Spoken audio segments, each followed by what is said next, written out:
Hello everyone, welcome.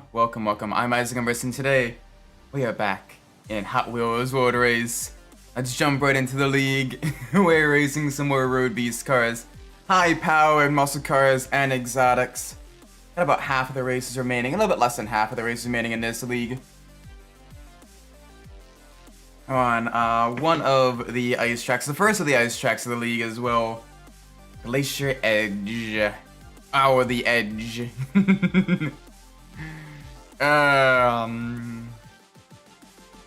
But let's dive in. It's a Honda Civic EG6 with money on this.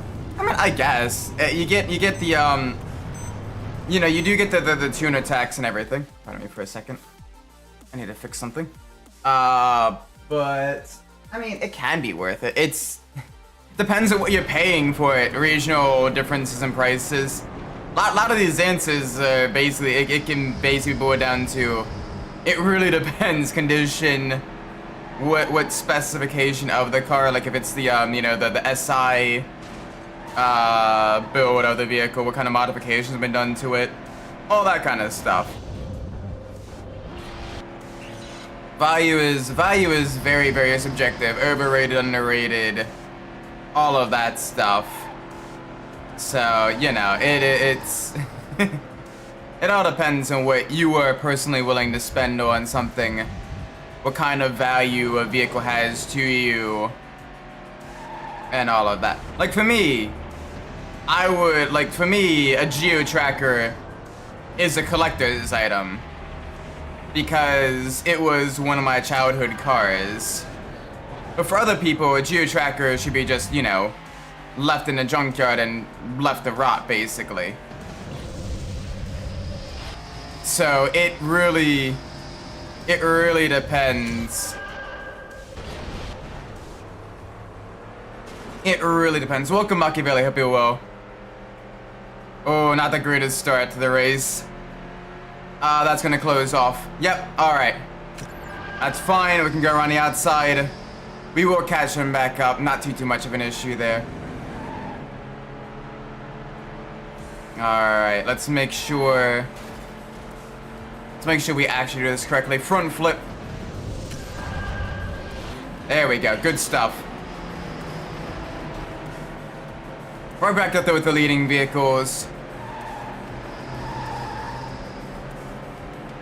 I see the slingshot of the street breed cars just up ahead. That one doesn't exactly have the best top speed, so we should be able to get a very, very solid run up on it. Especially because the Twinmo itself, well, the Twinmo doesn't exactly have the best top speed either. It's primarily a boost and acceleration car. So we will definitely see what we can do with this. Doing well so far though. All right, someone's going to hit that. Probably. Yep, I hear it. Perfect. That is exactly what we need. And give me them flames. There we go. Boom, up on the wall. And backflip. Boink.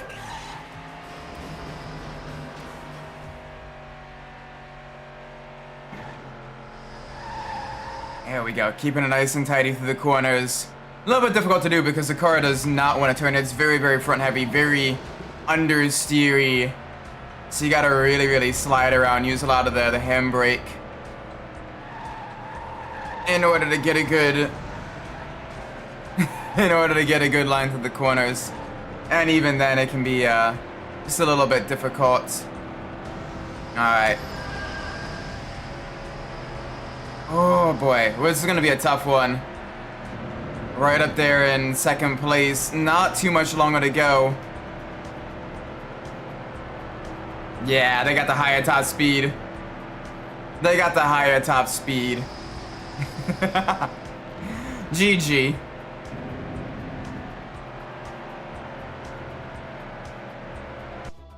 Alright, let's save the progress. Alright, next race. So that is the first of all of the themed races. So now we go to the second one. So we have Lava Twist and Submerged City then Pyramid Run, then Glacial City, I think it is? Or Frozen City or something like that. Something City.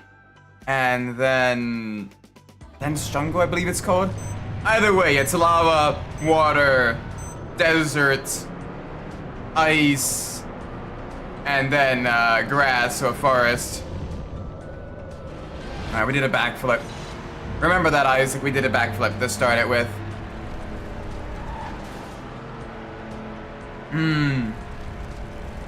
Come on, big push now. We can't afford to make too many mistakes. We want to make sure we get really good runs with this car. There we go, up in the fourth. It's a solid start, up in the third.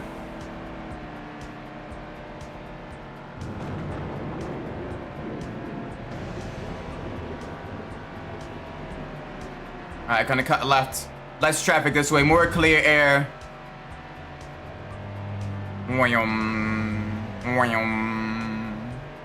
Gonna go left again. The AI likes to go right, so we would do the opposite of them for the first lap. That way we're less likely to get caught up in their shenaniganry. Alright, twist.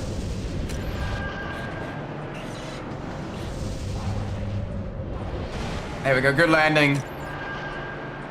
Now we can use this, get a boost, and that'll allow us to gain more time on the slingshot. Hit all the boost pads. Alright, I think we can backflip now. Yes. There we go, good stuff, good stuff. Good landing as well, we got full boost again. And we have nearly another unit of flames. So, that'll be good. Should be another jump coming up here to the right after this corner. There we go. Boom. Nice. Get that extra speed, extra acceleration.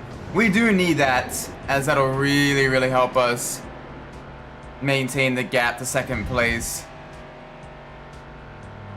We're gonna cut right again. Alright, into the lava. Into the lava section.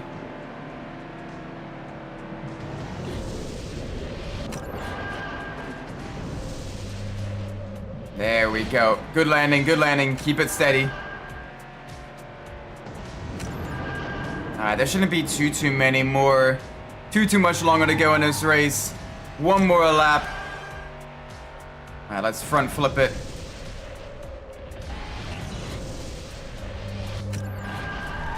There we go. Good stuff, good stuff. Got some more flames. That'll help us with the acceleration. Boing. I hear them behind me. They are still a little bit closer than I'm comfortable with. Just because if we do make a mistake, that will be a little bit rough. I think we'll be fine though. Like, this is one of my better tracks. A lot of jumps, a lot of wide open spaces for us to really get, you know, a lot of speed. And I do like how one jump does flow into the next. So it does kind of give you that rhythm. That's really easy to get right. Land it. There we go, that's the good stuff.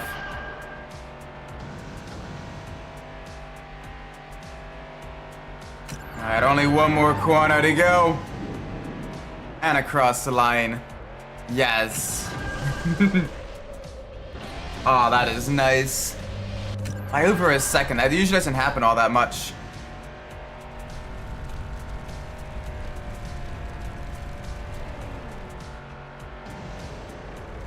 Alright, 1 second. Take that off. Apply. There we go. That's better.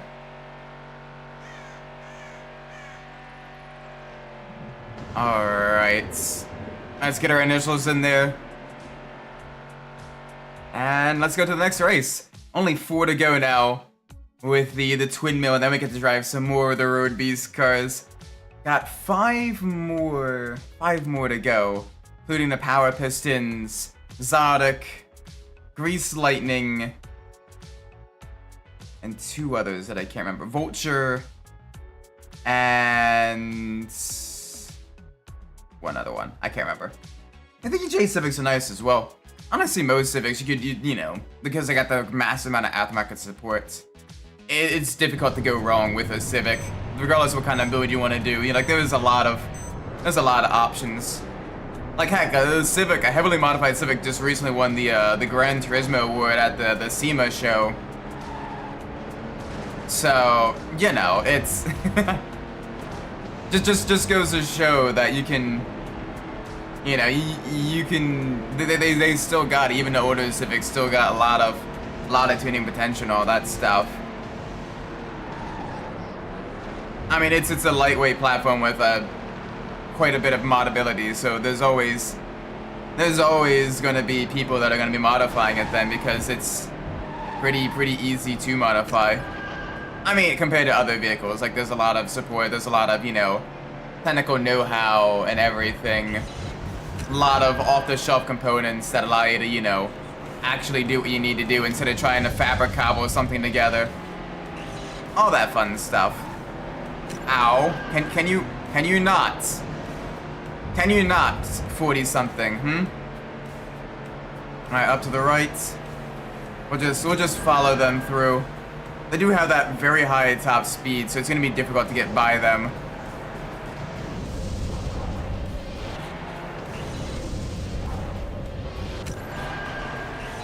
There we go, up into the lead with the flames.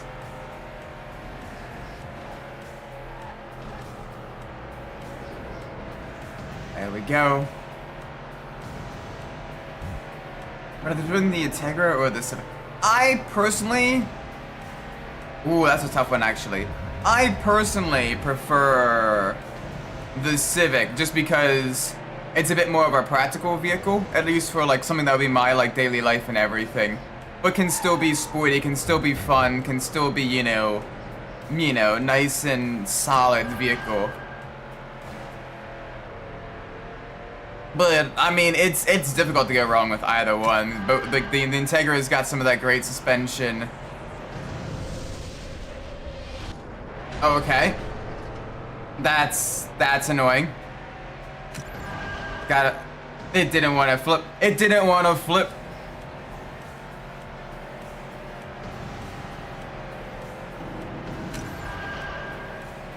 Just because for most of my life I did live in a more urban environment.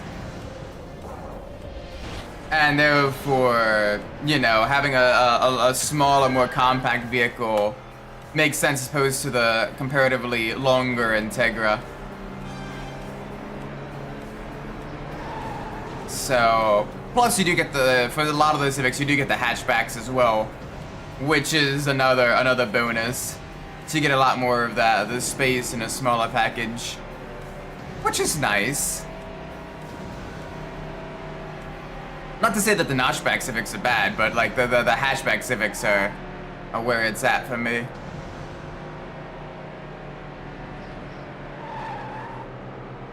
Alright, up there, up in the third now. Second and first, just up ahead. Got a Road Beast car as well. That is going to be... I think that's Power Pistons, actually. Either way, we're going to be taking the alternate routes. There we go. And this will give us access. That's not Power Pistons, that is Ballistics. So 2 high-powered front-engine cars for the Road Beast team.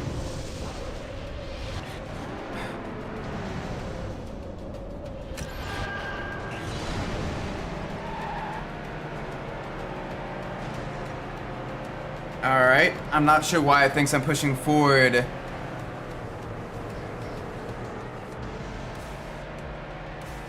I'm not sure why it still thinks I'm pushing forward when I pull back, but alright. That's fine. That was a bit of a rough start. Next and still in Syrah. They're not names I've heard come up in a while, so probably not. I'm not sure. I've been a little bit out of the tuna scene for a little while, just because of one, financial situations, you know, getting older, getting, you know, home expenses, all of that stuff, and also because, well, I do drive a quite boring car, so it's not something I'd, you know, put a turbocharger on my Corolla. But I've not seen them mentioned in quite a while. That doesn't mean they don't still exist, but they may have a smaller market share and probably smaller product variety compared to, you know, the peaky 90s, early 2000s tuna scene. But that might be a question for the old Google, or probably like a forums or something.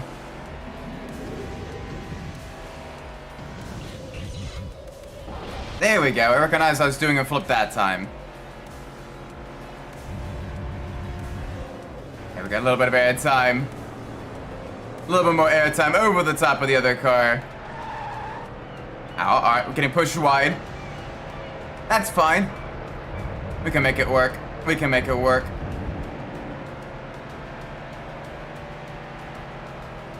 Alright, up into the lead, heading into lap 2. Come on, we need a victory here. We do need a victory. Because we are very close on points, believe it or not. Those last 2 races definitely hurt us. Ow. Come on, get off of the wall. There we go. Yeah, this car does act a little bit like an open-wheeler car when you touch the wall. It kind of almost gets stuck there. So you do need to be careful, especially given how prone this vehicle is to understeer. You gotta be a little bit gentle with it. Go off throttle to get that extra rotation and everything. Boink.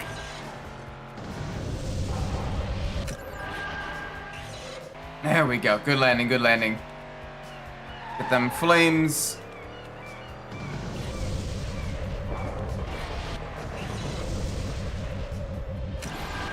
There we go. Alright, good stuff. Not too much further. One more lap. Big push. All the way through into the swirling vortex of death. Alright, we want to go right. There we go. There we go. The underwater section. Now we're right side up, back above the water, back in air.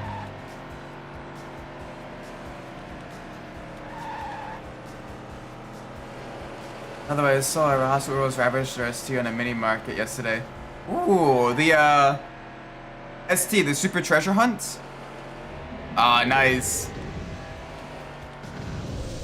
Oh, that's stale. That's gonna hurt.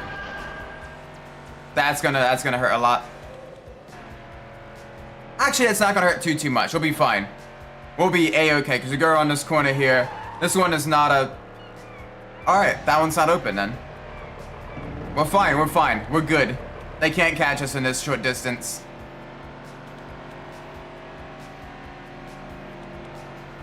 There we go, across the line. I always like kind of seeing what kind of like new Hot Wheels designs they have as well. It is very fun seeing some of like the new stuff they come out with compared to some of the things I had when I was a kid. Some of the different like vehicle styles they come up with and everything. Like they had a couple that were kind of based off of like the you know, the RWB style cars and everything with the wide fender flares and all that stuff. The exposed external oil coolers and all of that, which is really cool.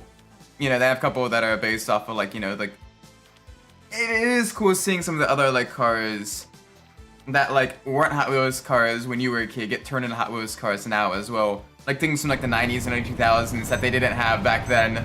Like for example, like the 787B was a recent Hot Wheels car, and I'm like, damn, I wish I had that when I was a kid. But oh well. Or like some of like the Civics and like, you know, the like that type of stuff as well. Like, all of that is really, really cool. Some of like the tuners from the 90s and 2000s. As well as like some of like the higher end Hot Wheels cars as well. Like they had one of like the Skyline Super Silhouette that I've been maybe eyeing up just a little bit because the Super Silhouette is, I mean, you get the Gran Turismo 2, you know, nostalgia with that.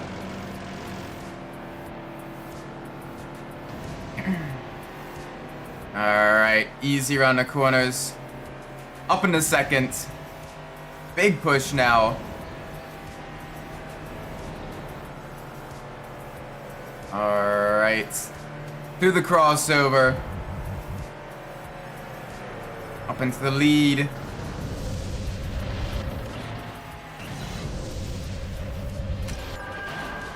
There we go. Good stuff, good stuff. First lap is done. We are in the lead. We're going to make sure we stay in the lead now. Alright, front flip time. And then the back flip. Yes. You know what? One thing I do wish would make a comeback there for the Hot Wheels was the Sizzlers. They had like a rerun of them back when I was like 10 or like 11. You know, 07, 08-ish. And they were so cool.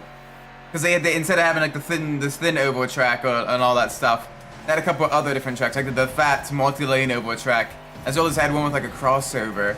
But they still only use the designs they used from like the original Sizzlers, you know, the Ford GT40 Mark IV, the Livewire, the you know, Charger RT, all of that stuff.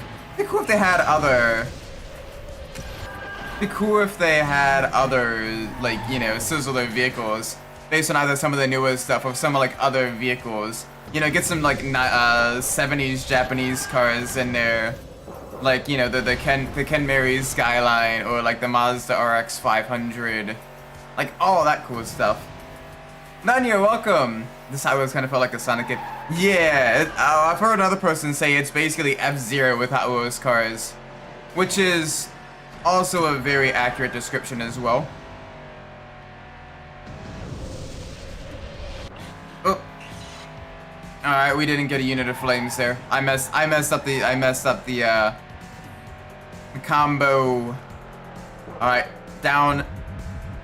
There we go. All 100 rings. Full speed ahead. No mistakes now. I gotta remember which one I did. I think that was a backflip. That was a backflip. Alright, so we want to do a front flip and then a twist on the final corners.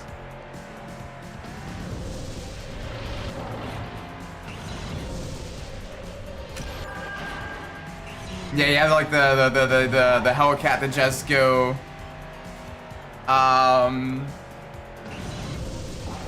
Like those are really cool as well. But you've also having some of like the older cars being turned into Hot Wheels that weren't turned into Hot Wheels when they were like new vehicles.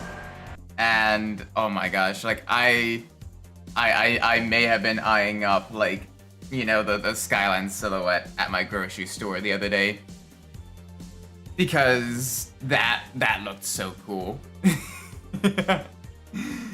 They need to do one of like a couple of the different, like, you know, iconic Gran Turismo cars. The Skyline Silhouette, the Suzuki Escudo, the Castrol Supra.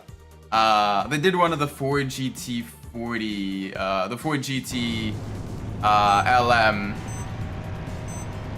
They did one of those. They did one, I think, of like the Skyline Pace car, I believe.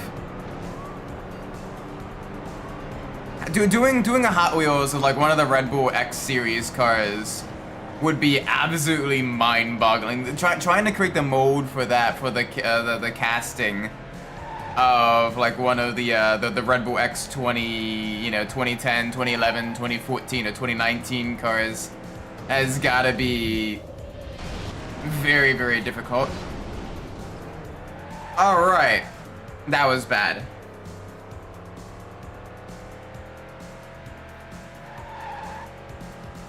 Alright, time to make up some ground. Thankfully it's the last race.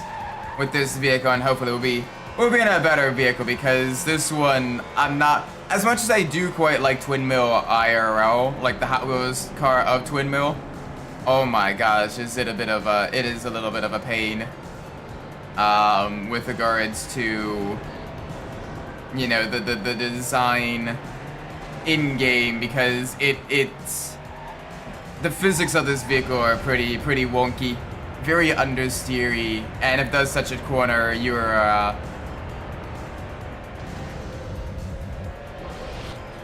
ooh, almost landed on top of the slingshot. That would have been bad. That would have been very, very bad. Alright, come on. Full send.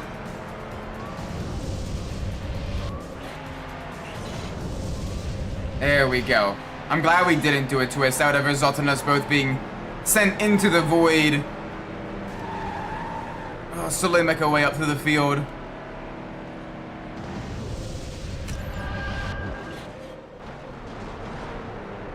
I keep getting greedy with that one. I'm trying to get the my muscle memory is still in the street breed cars for the combos. Let's get enough rings here for a not quite. All good, all good. This one to the left here doesn't take any shortcuts.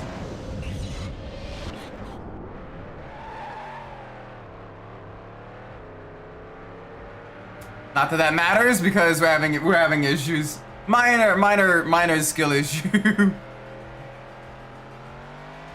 All right. There we go. All right, stay left. All right, twist. There we go. All right, one more lap. No mistakes, please. Let's actually do this correctly. Ooh. We got a very nice number of rings here. A very nice number of rings.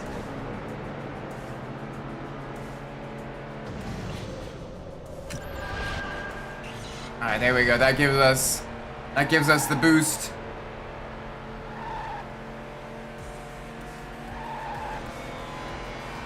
Alright, we want to go up here. They're gonna unlock the shortcut for us, but we're both gonna get that extra speed.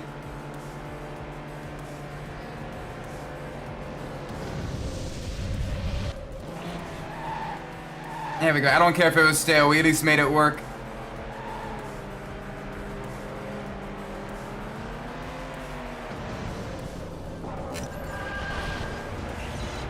Okay, we're doing well.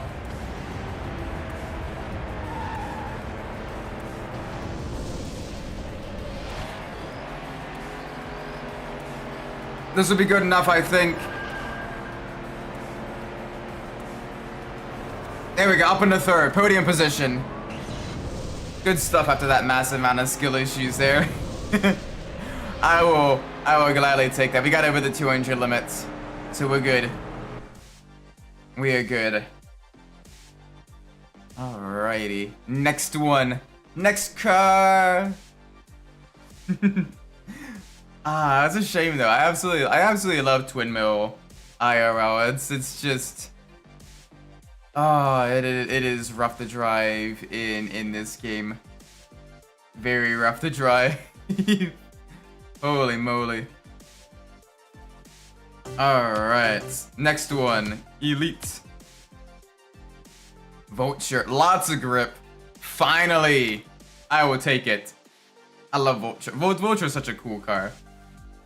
Absolutely amazing vehicle. So I am excited to get to drive this one. Let's do it. Let's do it. Kitty. Hi, kitty. You wanna come here, kitty? Get the kitty pets. Kitty gets pets. Such a soft bean. There we go. Massive V8 in the rear. Like this would be such a cool vehicle to build IRL. Like, I'd imagine this could be feasible, if a little bit difficult to, like, you know, with regards to the fabrication and everything. But oh my gosh, it would be so cool seeing the, you know, the low slung exotic of the Vulture IRL. Put in, you know, some sort of high performance, you know, independent throttle body, ITB V8s in there. Independent individual throttle body V8s. Give it the massive custom exhaust coming out of the rear. Oh, it would be so cool. Like I said, the fabrication would be a little bit difficult. But like you probably have to rework like fully, you know, get custom exhaust and everything for it, custom headers. But oh my gosh, this would be cool. Oh, the sound in this game too. It sounds absolutely evil.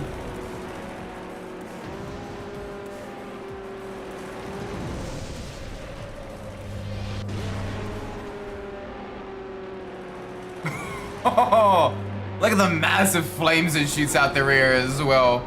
Yes, please. Oh my word, that looks awesome.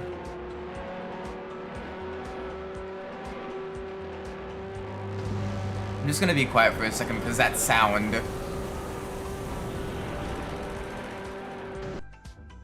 That sound. Oh my word. That sounds amazing. Oh my gosh, it sounds good. Alright, next we're heading into space. Space! Or the Super or the 3000 GT? I mean, the 3000 GT has that four-wheel drive, which is nice. And technologically is really cool. But, I mean, the Supra is a little bit easier to work on. And doesn't have nearly as many significant reliability flaws that the 3000 GT had. And also actually has space in the engine bay to work on it. So, you know, you got something at least. You got something. With the 3000 GT, it's gonna be a lot more difficult to, one, get that aftermarket support, two, you know, actually work on it because of just how tightly packed everything is. And three, you're gonna be dealing with a lot of like electrical gremlins, especially if you have like the early ones with all of the active aero and everything like that.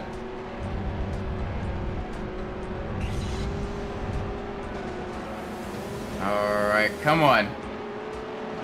We got probably one more boost left in this vehicle. Absolutely send it.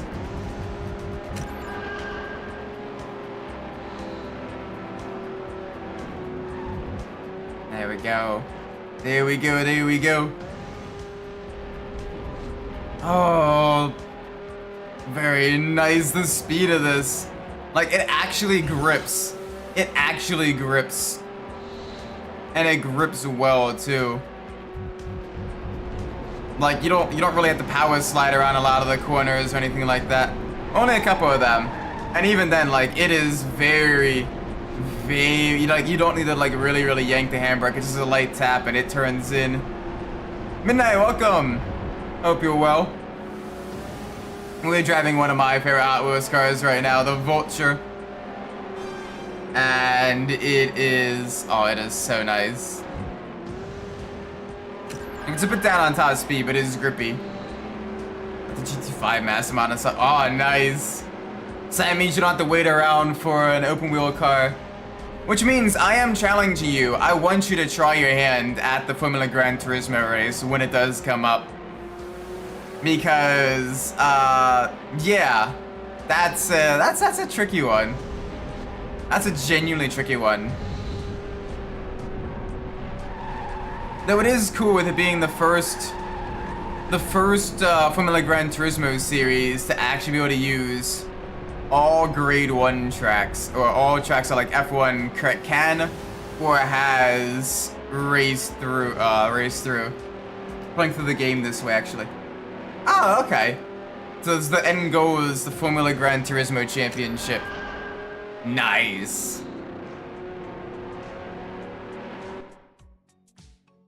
Considering getting bored, I'm buying a GT6. Yeah, GT6 is definitely a lot more of kind of an open, make your own fun sandbox, which can still be fun, but yeah, it's not for everyone. What if Gran Turismo would introduce a more modern version of Formula Gran Turismo cars? Maybe. I mean, technically, the Red Bull X 2019 is kind of like the next iteration of the Formula Gran Turismo, where it's basically, you know, a high-performance, you know, single-seater racing car designed with the presumption of what is physically possible, even if there were no rules regarding things like safety or engine size or, you know, other capabilities.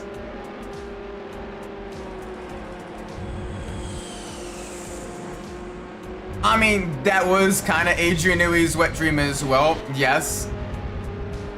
But it was basically kind of like commissioned by like Kazunori Yamauchi, and Adrian Newey was like, yeah, I want to do that. Gimme.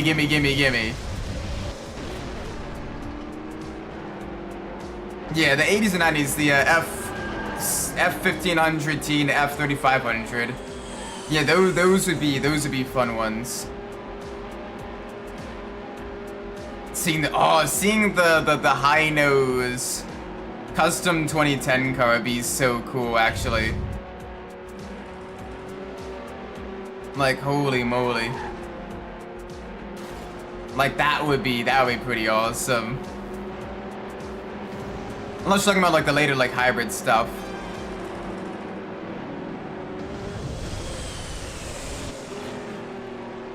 My internet stopped crapping itself for 5 minutes. Unfortunately, that's just how internet be sometimes.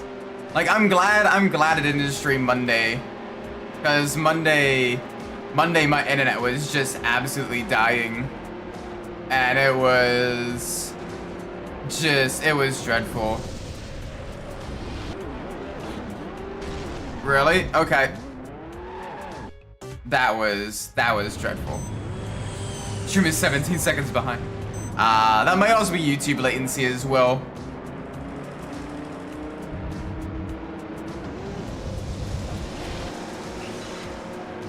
Alright. Let's actually do this correctly, instead of completely wrecking the car on the final jump. Please. Can you do that, Isaac? You already used up your one restart of the hard league.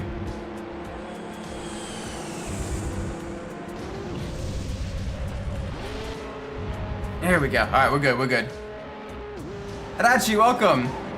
Something to say hi, I've been looking. Nah, glad you're here, man. Hope you're doing well.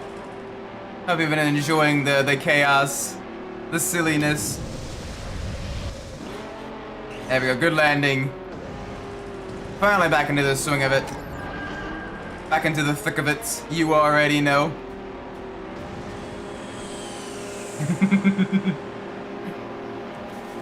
Gotta do the truck races. Nice. Which truck are you choosing?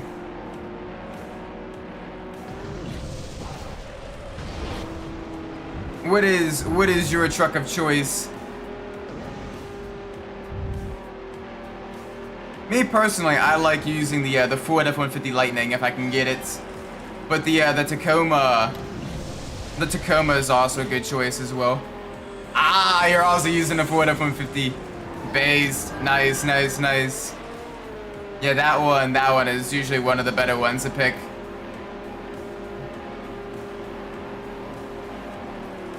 The Hemi, the Hemi is not a bad truck either. Actually, the Hemi can be somewhat useful in performance point limited events, as it punches well above what the game actually says it can. And its all-wheel drive and fairly high-level mechanical grip mean that it can actually, like, it was actually a solid competitor in like online time trials for like lower performance point vehicles, which is really funny. I think they eventually patched it in 6. Yeah, GT4, but also in Gran Turismo 5, I believe as well. But maybe definitely to a lesser degree than 4. But I think they finally fixed it in 6. Or maybe it was like a later patch of 5. My memory's a little bit foggy. It was either late in 5's lifetime, when they did a performance point rebalance with the vehicles, or it was during 6, during like when 6 came out. But I remember at least early in 5, it was like used a lot on like a lot of like the online time trials and stuff, because it had like crazy amounts of grip and fairly solid power. 7 doesn't have the issue because it doesn't have the RAM. No. But there is definitely ways you can cheese the performance point system for sure. For example, for like your high speed tracks, like if you're racing at like Daytona Oval, or even like Daytona Road Course, or like Monza, or like Circuit de la Sarre, the you know, the Le Mans track. And you're at the performance point limit. What you can do is you can give the vehicle what's known as negative rake. Basically, face up, booty down, front higher than the rear. And not only does it reduce the drag because there's less air, less wind going over the rear wing, but it also allows you to then add even more power to your vehicles, which usually more than counteracts the drag that the cars receive from having the reverse rake. So you can actually go faster by basically kind of building your car like a gasser. Which is really useful, especially in the human comedy. Yeah, basically the Carolina squad, exactly. Like, if you're ever having trouble with the human comedy endurance race with the K cars, get a Suzuki Cappuccino and just do that with it, and you will absolutely blow away most of the opponents on the straight. And because you're still gonna be fairly low on power and you have fairly grippy tires, you're barely gonna notice any like decrease in handling performance whatsoever. So like that is the big cheat for human comedy at Autopolis. There is at least a way to cheese one of them. The others require a little bit more work, and you're still gonna be hurting a bit. But at least that's a way to get one of the human comedy races knocked out. Honestly, I'm sad there aren't more like those kind of endurance races in GT7. Those were genuinely fun.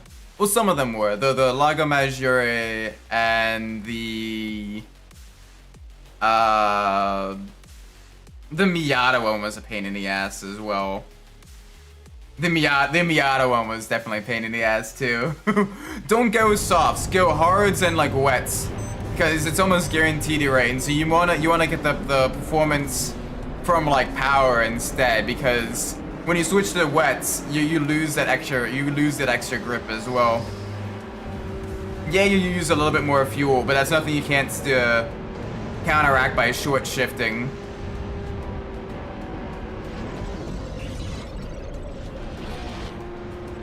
There we go, good stuff, good stuff. Through the loop.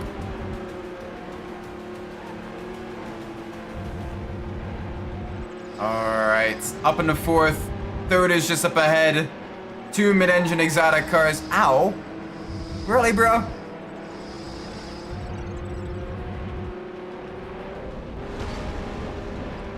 What? Did he just... Bro literally hit us so hard. He just got obliterated. Did you guys see that as well? Please tell me I wasn't just tripping there.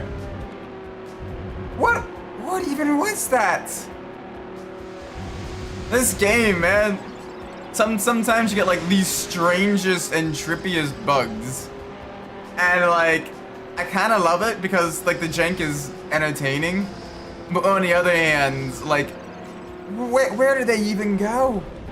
They literally just like hit us and then got like freaking sent to the back rooms.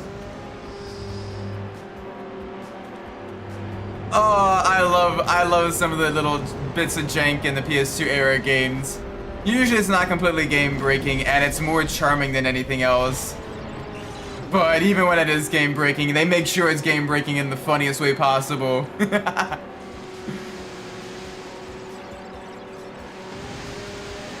There we go. Nice and smooth through the asteroid. Use the boost for the uphill section. Yum. And across the line. There we go. That's another victory. That's a good run as well. Time to use the free DLC cut to win the FR championship. Nah, that's fine. Like, by all means, use whatever vehicles you get and you can get your hands on. Oh, it's a quick question. Does the Master Mod, outside of the online dealership that allows you to access like trucks and you know, the Formula car and some of the other rarer vehicles, what else does the Master Mod do, if I may ask?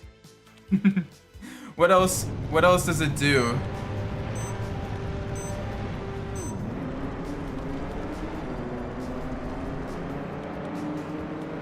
Oh. Alright, come on. Keep it going. More speed. Back to the right. It adds most of the PS2 tracks. Oh, okay, so Infineon, New York, Tahiti Maze, probably. Hong Kong, maybe? It's every continent on one other ship.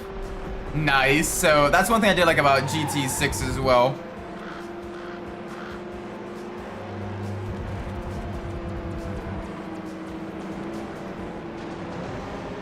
Very, very nice. Do you get more events given the fact that you have more tracks? Debug combos. Ooh. Alright, nice.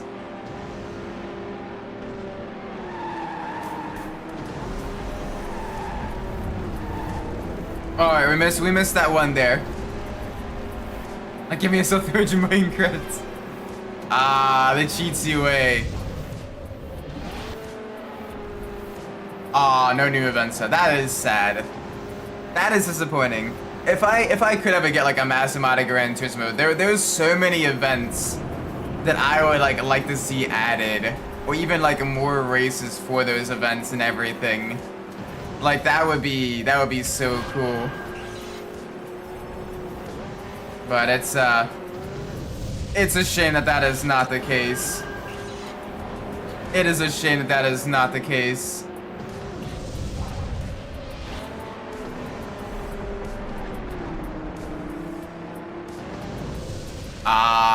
So the new events got them bugged. Dang.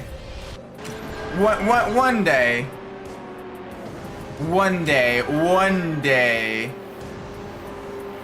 Because there's so many great cars, you don't really get to use much in a lot of like the later Gran Turismo games, like 5, 6, and especially 7.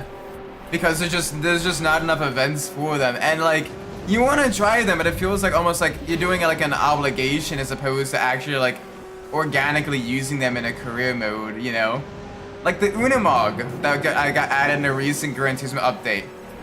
Freaking awesome, you know? Like we got a cool badass off-roader vehicle. And then we literally got 0 new off-road events to use it in. Which is very disappointing. Because, like, bro,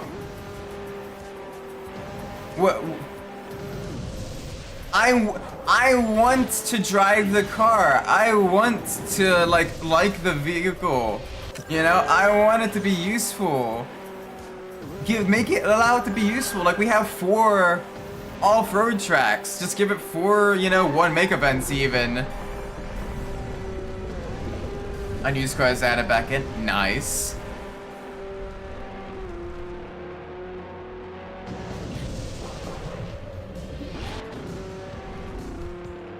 Very, very nice.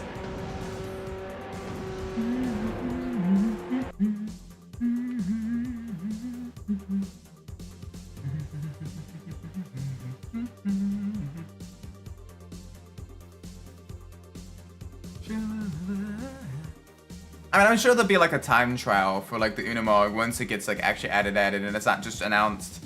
But like, come on. Come on, Polyphony.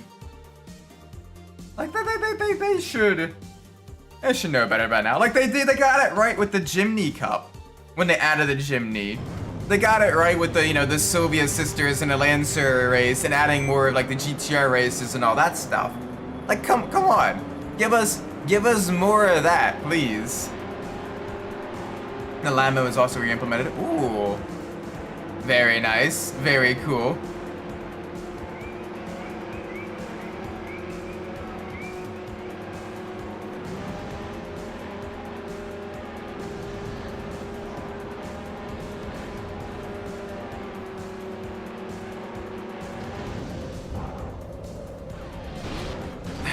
Really?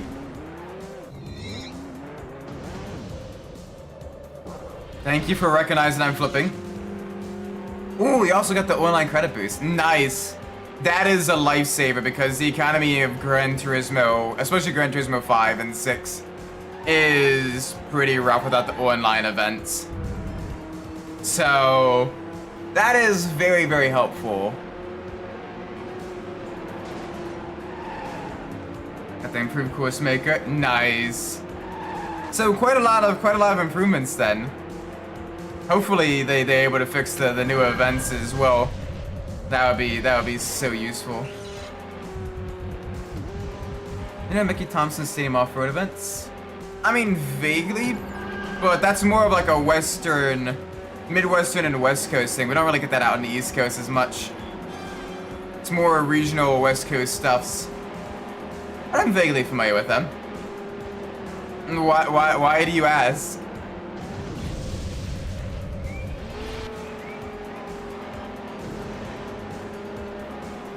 Ooh, come on. Let's get up there.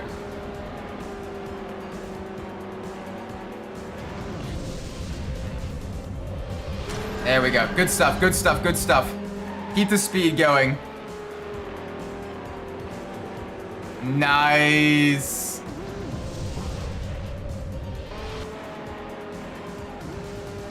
All right.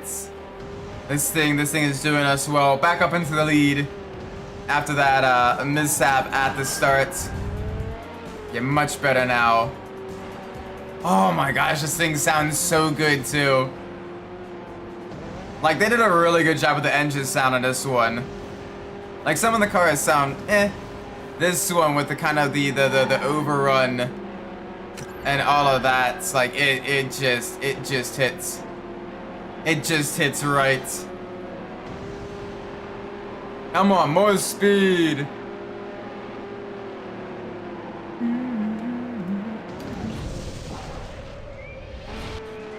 Yeah, it kind of has the low-sounding V10. I know if you count like the ITBs or the velocity stacks, it's only a V8, but like it sounds so good. Like that lower revving V10 sounds. It just hits.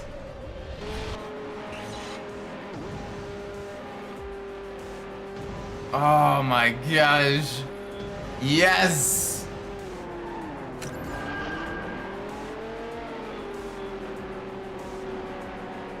All right, gotta be careful. I know we got one right behind me. I can hear their exhaust as well. Just ever so faintly. That's one of the benefits of playing like these older PS2 games with headphones. that you're not able to do like regularly is you're able to pick up on a lot of like the sound and nuance that you otherwise would miss if you're just having it play out of a TV speaker. Like you'd be surprised how good the sound design gets when like you actually have headphones in as opposed to, you know, trying to play it off of like a regular speaker. You get a lot more depth to the sound, a lot more, like it's pretty impressive. Games that only sound like okay in like the PS2 era, like actually sound really nice.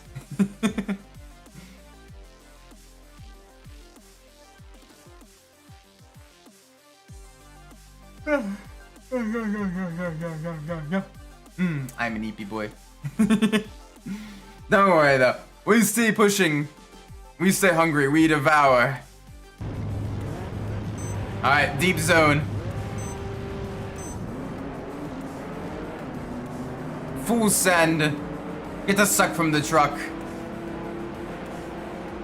There we go. This is the good stuff. Up in the fourth. Up in the third. Way up there in position. Let's get even further up there.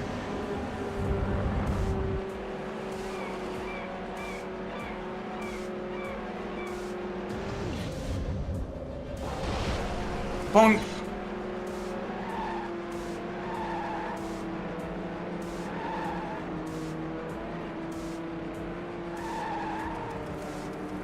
Ooh, okay. Bonk. There we go. Good landing, good landing, good landing.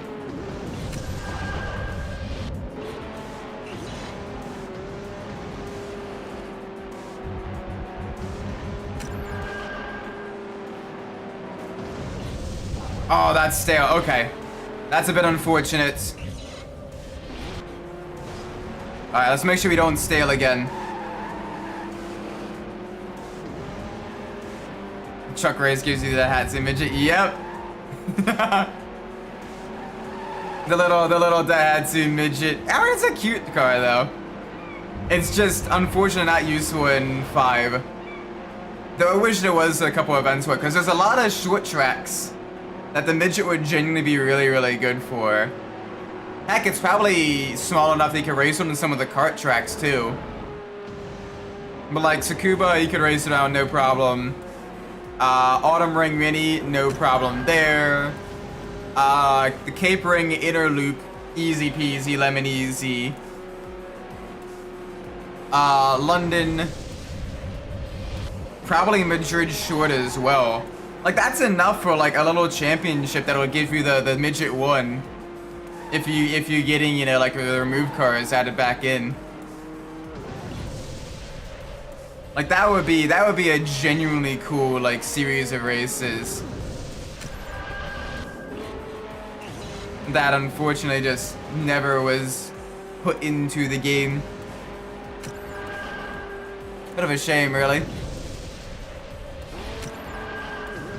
Because outside of some of the drifting, or seasonal events, especially more so on like the really, really tight tracks like Monaco and everything, there really wasn't much of a point to the Daihatsu midget.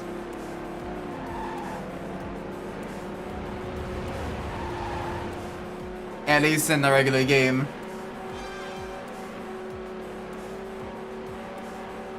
Though, again, on the online seasonal events, in the drift events, it was actually pretty solid on tracks like, you know, Côte d'Azur and like London and Madrid and all that stuff. Pretty much any tight city drift track, the midget was definitely a viable option just because it wasn't super high on power. And also, it was very, very short wheelbase. You're able to really, you know, go in there at a pretty high speed, start drifting early, and really extend the drift zones as well.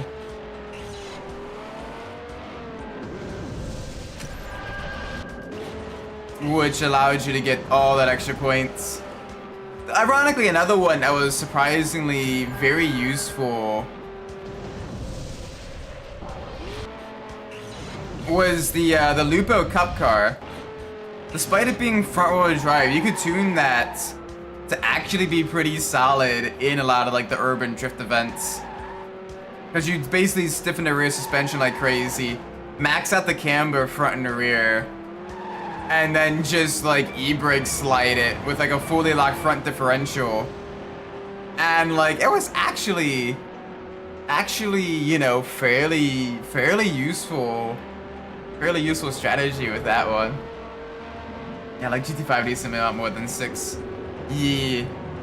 5 just has a lot more in terms of like, you know, the events and meaningful content. At least in the base game. Like the online seasonal events of 6 were chef's kiss. Everything from time trials, drift trials, whole bunch of different types of events, you know, Japanese 80s car challenges, classic American muscle challenges, historic race cars, Group B races around the Nordschleife. Like, some really, really cool stuff.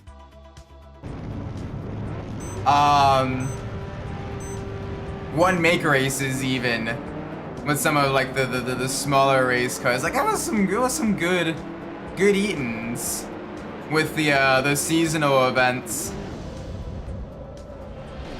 And you're kind of seeing a little bit of a taste of that in Gran Turismo 7 with the weekly races, the special races there.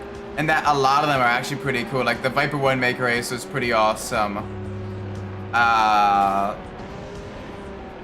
You know, you had the electric Hyundai race, and the Nürburgring sprint course, which honestly, now that I think about it, would be a really great course for Formula E to race on. Especially given the fact that Formula 1 doesn't race on the Nord or at Nürburgring anymore. It'd be a good way to get a international level open wheel race back at the track.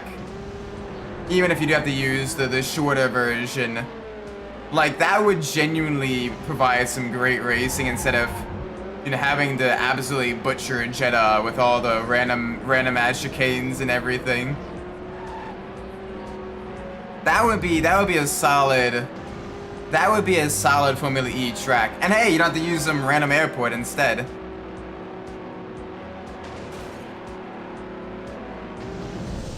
Wait, when did they stop racing at this short track?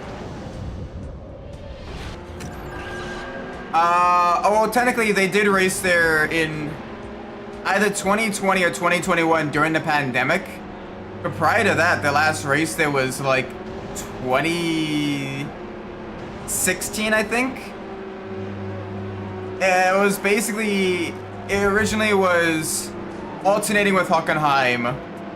Then it became solely Hockenheim. And then even Hockenheim got the boots. Now they literally don't race. F1 does not race in Germany anymore. And hasn't since the pandemic. Which is absolutely mind-boggling. But yeah. F1. Yeah, I miss Long Hockenheim as well. Unfortunately, that was a government and facility management issue, not a Toka issue. Also, JB, welcome to the stream, man. Hope you're well. Especially considering they have the cheaper German brands. Yeah, Mercedes. And now, soon Audi as well. Soon Audi. Wait, is there another one? Nah, just those two, because you got Red Bull, which is Austrian. Sauber, which is Swiss, I think. You have McLaren, Aston Martin, Williams, all British. Haas, American. And then Alpine, which is French. Automotive does the math, the animated interiors of automaton for me. Automation for me. Nice! Very, very nice. that's good. Any tool that makes your job easier is a great tool to have, you know? Oh man. makes it super nice. Oh, I got hiccups. I got hiccups. No. No. Shush.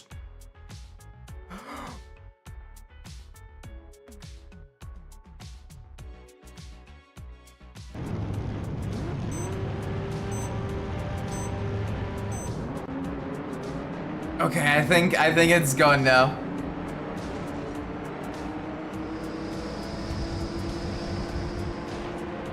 Oh, gotta love hiccups. You're trying to talk and it keeps like interrupting you as well. And you're like, no, don't do it, don't do it.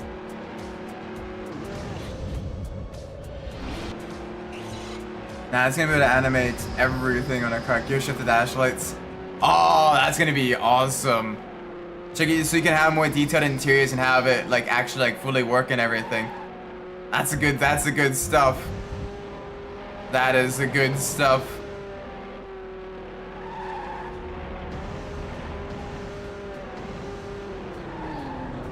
Alright, come on. Through the hairpins. Alright, back to the right. There we go. Dang, first place is way out there. But we're gonna catch them. This is the second to last race of the league. Just mad if my laptop can handle that amount of textures. Yeah. No potato beef. No potato PC. Only beef PC. Only beef PC. There we go. Good landings. I don't know what the next car is gonna be. So we got Vulture. We got Ballistics. We got Twin Mill. And then we got Power Pistons, Zodic, Grease Lightning, and one other car. I can't remember the last car. But we got four left of the Road Beasts. I know Grease Lightning will be our last Road Beast car. That one will be interesting with its very long body and fairly low grip as well. That one will be an interesting one to drive. Very different than the Vulture for sure. Oh, I'll take it. Give me that shortcut.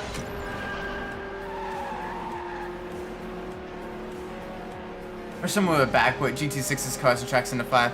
Oh, doing events on like Silverstone or like Bathurst would be so good. Oh my gosh, especially because 5 would actually be able to, you know, do like the endurance races and everything. An endurance race on Bathurst would be so nice.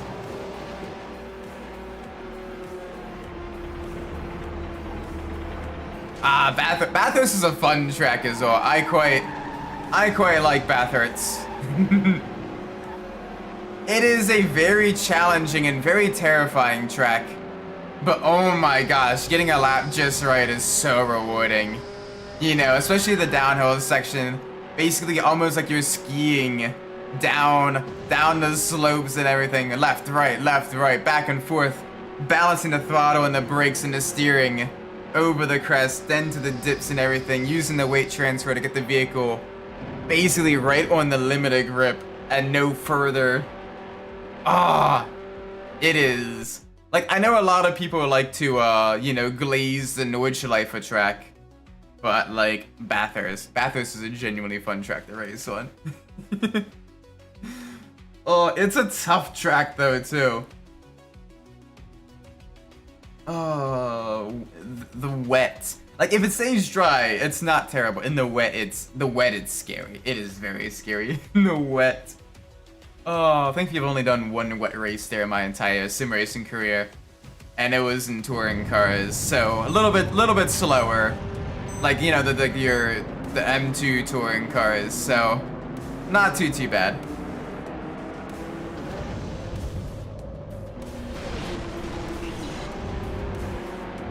I also gotta change some fixtures, some build, because I didn't even put the tachometer together to make it work. Ah, to basically face, then the needle, then, you know, all of that stuff. Gotcha. Well, best of luck with that, man. Hopefully it's easy to fix.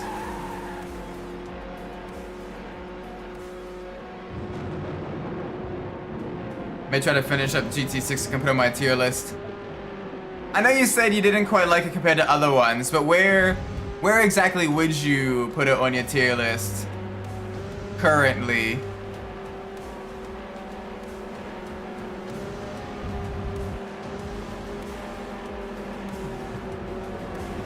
Where would you put it?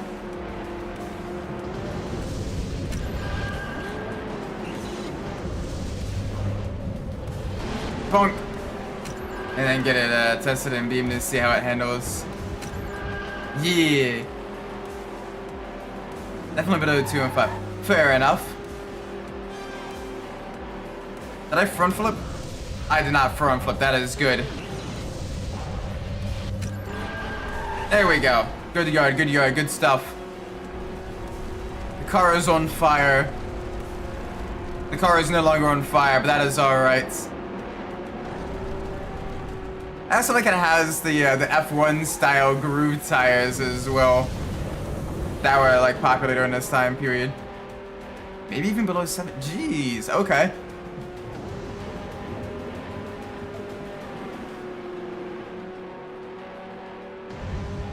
I mean, a couple hours. I mean, it's worth it to have it, you know, fully functional and everything, which would be cool. Only maybe ahead of what? Damn, you really didn't really like. I mean, to be fair, even you said like 1, despite being one of the weaker ones in the series, was a good game. So, 6 just isn't kind of for you per se. Oh, good. Oh, we still missed the ring.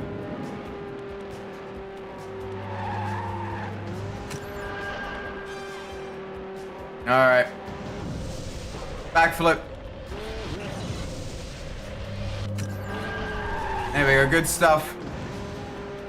Good stuff. Keep pushing. Give me them lavas. Give me them twists. One wasn't boring in an early game, at least. Yeah, GT6 definitely is a lot more open-ended. Well, no, 6 is definitely a lot more restrictive early on. 1 is a little bit more open-ended. So you kind of... What's the word I want to use?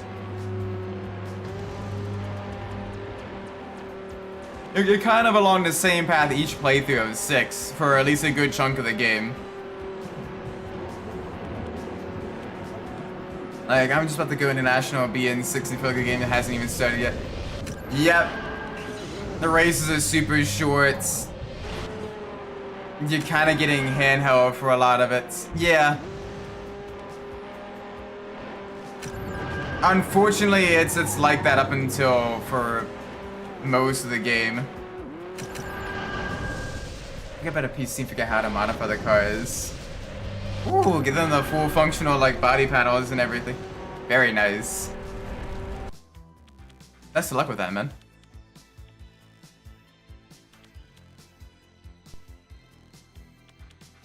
Yeah, like 6. Like if you took 6 and put it into like a dedicated sim with like the online leagues and everything like that, like that'd be a pretty solid game. But I don't know. I'll also admit that I mostly played it when it did have like a lot of the online events as well to supplement like the career mode and everything. So my experience with it is very, very different than your experience with it as well. Once again, I'm not a modder, so they're modding from work. Yeah. But still, best of luck being able to, you know, get it more detailed at least. Oh yeah, the regular base offline career mode is kind of garbage. I will say though, if you haven't done them already, the Sierra trials actually kind of fun. I do recommend doing at the very least the Sierra time, or the Sierra rally. Is it Sierra rally, Sierra trials, something like that. That is genuinely pretty enjoyable.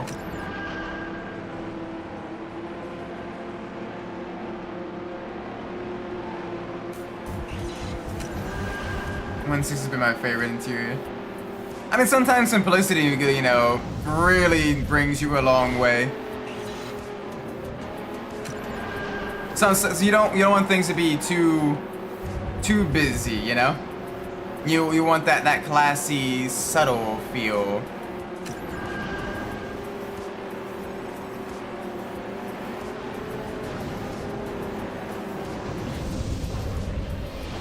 Yeah, having all the vehicles be available is really nice as well. No FOMO, none of that stuff.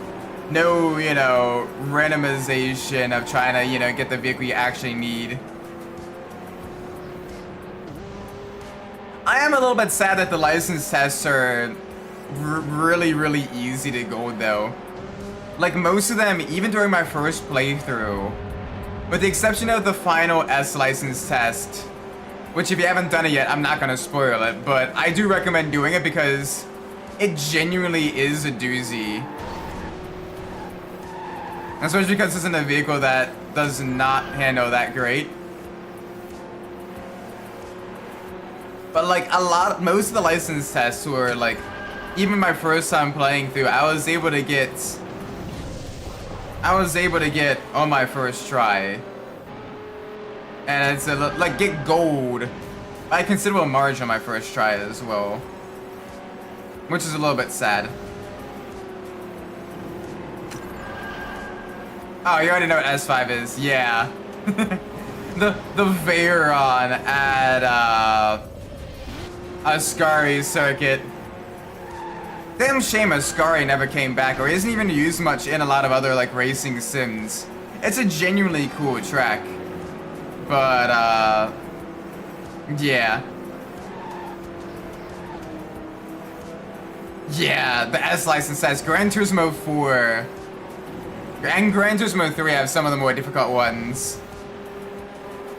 Although I will say, going back into GT7 now that they added the master license tests, while I didn't find too many of like the regular license tests hard to gold in regular GT7, with the exception of S10.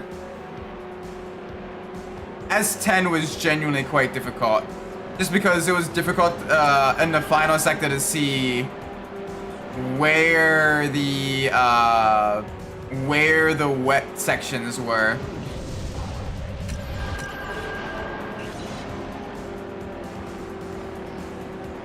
But yeah, but the master license tests are genuinely tough, and like I'm enjoying that because holy moly, like it's really making me think going through it, and it has actually challenged me. Let's just test some of the things before GT6 and most of the games. I mean, they still do their job well enough, where like they still help kind of teach you like a lot of the basics of racing and everything, and they do a good job at least keeping the variety and all that stuff.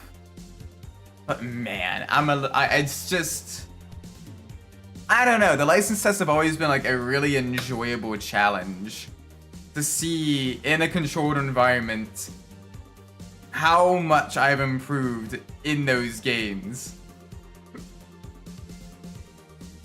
Because I remember back when I was younger, getting the bronze on the S license tests in Gran Turismo 3 was like, oh my gosh, I managed to do it. And now I'm like, oh, my first try, I'm, you know, a couple tenths off gold. Damn, I feel slow.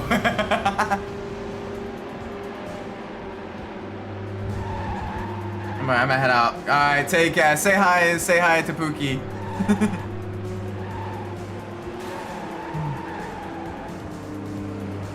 I kind of think GT5 handled them better. It's a bit of a mixed bag. Like, I totally get why they make them, you know, not mandatory and everything, and have them be more of like a additional source of money, additional source of cars and all that stuff. But yeah, like it is probably good that they make them optional. Although I will say I did actually learn quite a bit.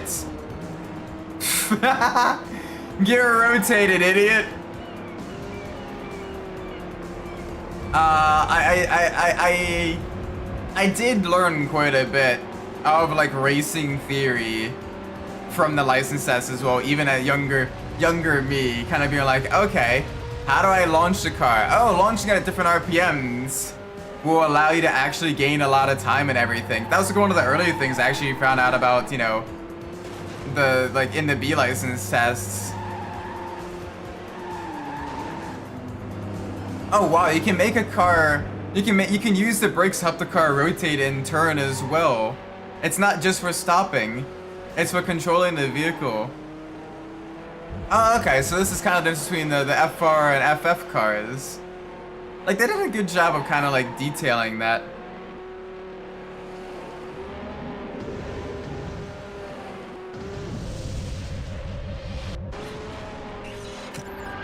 But I will say though, and this is coming from someone who genuinely enjoys the license tests, the psychopath that I am, GT4 still has way too many. Like, I think even people that like the license tests and the time trials and everything will agree that GT4 went way overboard in the license tests. Like, when you have 4 stop-start tests in your B license, like that's when you gotta look at yourself and go, okay, all right, team, what are we doing here? We're really strutting things out, aren't we?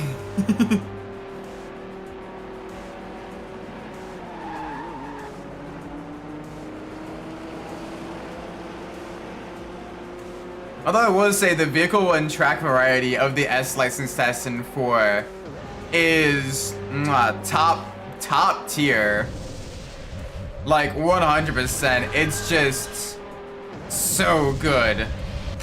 Like, you get everything from your city street circuits to, you know, your real life circuits to your, you know, your original tracks and everything. All kinds of cars, touring cars, street cars, racing cars, prototypes. All of that. Rally tracks, snow tracks, like, yes. A lot of really good stuff. It is like the comprehensive test of skill, the S license in Gran Turismo 4. And in that regards, I'm okay with it being that many S license tests in GT4. The other tests, not as much, because a lot of them, they retread a lot of the same basics, and you're like, okay, yeah, I know how to stop and start a car game. You don't need 4 tests. But the S license tests are a genuine, enjoyable, if also very painful challenge.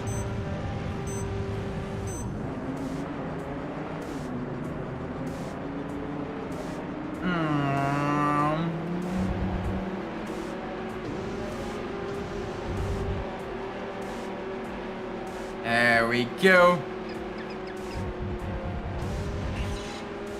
Alright, it's nice and easy through here. Let's do this. Give me some more speed. Up the spiral, twisty section. Boom. Give me some boost. Gotta catch up to the ballistics up ahead. It's weird, I'm surprised they haven't used a different road beast cars for a lot of the teammates. It's almost entirely been ballistics. Which is a little bit sad to see, because like I want to see some of the other road beast cars as well. But it is what it is. Speed and power. Alright, back up there with the ballistics. Ahead of the ballistics now, we managed to get the jump correct. Alright, we want a front flip here.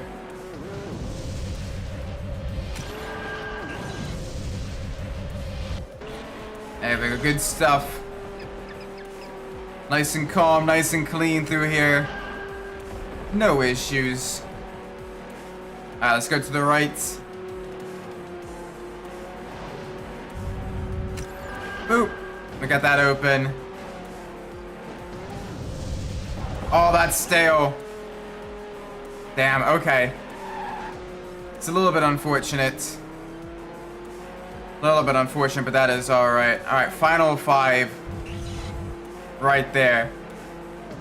That at least gives us a nitrous to get, hit the shortcuts and get the key for the next one. So, not too big of an issue. We're gonna go left here.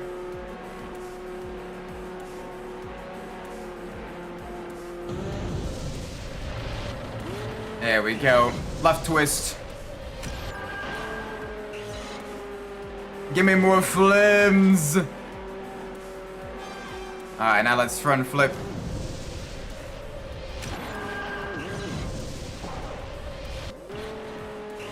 There we go. Good stuff. Good landing. One more lap to go. Absolutely pushing the envelope here.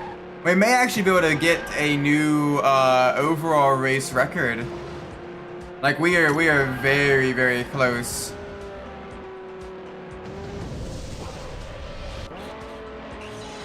Like we're constantly hitting all the jumps right. No major issues, no fails, none of that stuff. Car is handling well. We're keeping our average speed up very high. This is the good stuff. This is the very, very good stuff. There we go. Through the crossover.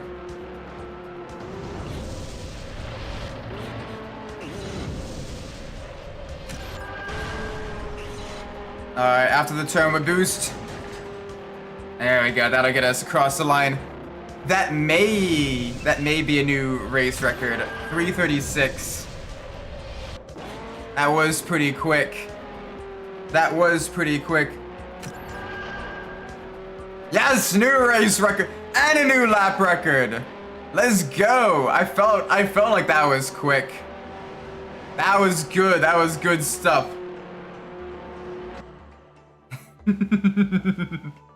Yes.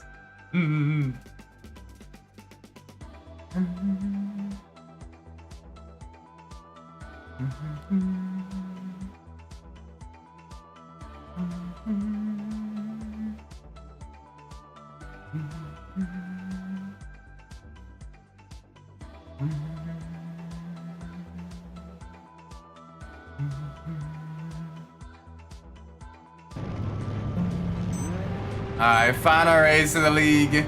Let's send it. Give me the speed, give me the grip, and the acceleration. Out of way, Sweet 16. That'll be one of the last vehicles we end up driving, actually. Most of these vehicles we're racing against, we've driven with the exception of the Dune Rats car. So that is pretty cool. We're getting close to completing our objective of winning the hardest league with every single car in the game. We're getting there. We're well over 60% done. Probably close to around 70%. We're making lots of progress. And then after that, we're gonna be doing the no purchase run, or with the exception of the starter car, no purchase run of Midnight Club 3 Dub Edition Remix. I made up my mind. That is gonna be the next challenge. That is gonna be a very challenging challenge. Especially going from the D to the C class, because the C class vehicles you get early on in the C class section of like Atlanta, it is not particularly quick. You get the Quevito, the Hot Match Quevito, and you get the And you get the Escalade. Say what again? Oh, after our challenge run, Hot Wheels World Race, the next Wednesday type of stream will be a no purchase run, or no vehicle purchase run of Midnight Club 3 Dub Edition Remix.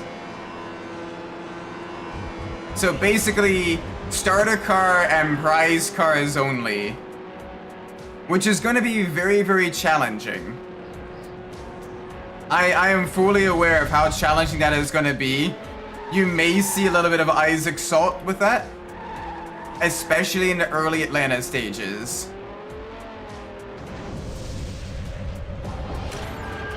But we will figure out a way to make it work. Although it is going to be very, very difficult. It is going to be very, very difficult. But I mean, the reason I do that is I want a chance to drive vehicles that I normally either sell off or never actually use in a playthrough. You know, because like, usually I sell off the Quevito to fully upgrade my D-Class car. And I usually save a lot of the car club races for the very end. But the car club races may be genuinely useful in getting more money to upgrade our our selection of vehicles. Especially when we don't need to worry about buying a vehicle, so we can kind of upgrade what we have. It'll be cool. It'll be very, very cool, I think.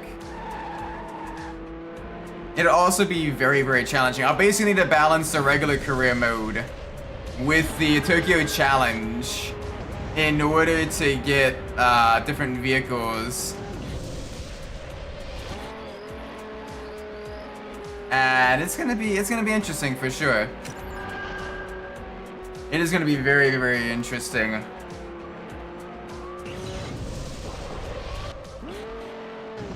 Because some of the car club races at Tokyo, if we do them early enough in our regular vehicles, we may be able to get some higher end later game vehicles from those to use in a career mode to supplement that, which may be very, very useful. It'll be a challenge for sure. It'll definitely be a challenge. But I'm looking forward to it. I've kind of roughly got my route picked out. Basically, it's going to be San Diego, Tokyo until we get a couple of good B-Class cars, maybe. Or at least to maybe like the Nissan Sport Concepts. I think that's C-Class? I gotta double check that. There's a couple of solid C-Class cars we could be... Power Rocket! That's the one I'm forgetting. That's the one I got replaced with Moto. That's the one I replaced Motocrossed. I see, I see. Ooh, Zadok. Pretty close actually to the Vulture. Just one's a little bit better on speed, one's a little bit better on acceleration. Sports Concept is C-Class. Let's go! The almighty Versa. Oh, it's a shame the sports concept could have been really, really cool, and instead they made it a freaking Versa. Like, bruh. Bruh. But like, that would be a genuinely great run, I think. I gotta look at what order the Tokyo race, championships coming in as well, to kind of plan it out. And get the feasibility worked out. It'd be interesting. It'd be interesting for sure.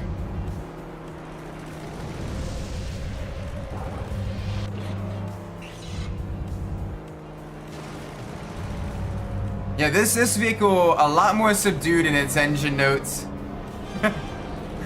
A lot more subdued. It doesn't have that kind of low. It sounds kind of weak actually. A little bit disappointed in that. I quite like Zadok as a car, but not all that quick. Not all that quick, not all that exciting exhaust notes. I mean, it does do some really good flips and twists though, so got that going for it at least. But yeah.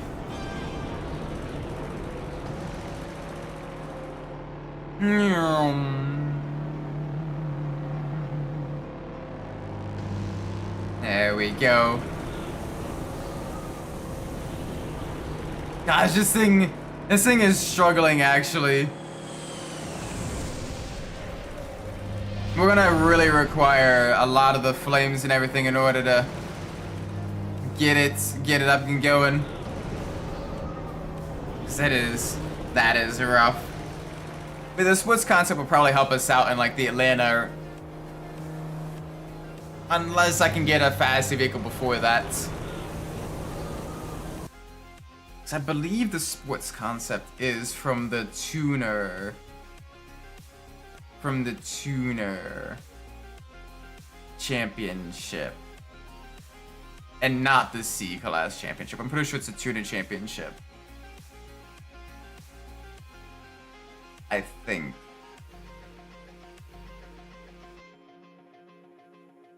I know the class of every vehicle by heart. I know most of the muscle cars, but like the tuners, and especially the chopper is not nearly as much.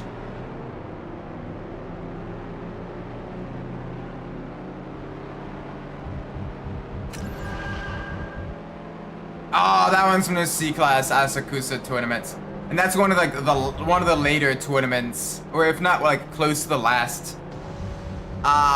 What's the prize car from the tuner tournament? Is that... Oh wait, the tuner one, that's the Charger. The Charger Dub Edition, right? Or is that from the B class? That may be from the B class championship.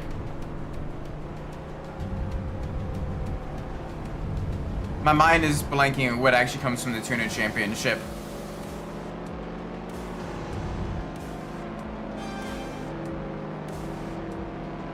Wait, it wouldn't be the Cobalt, right?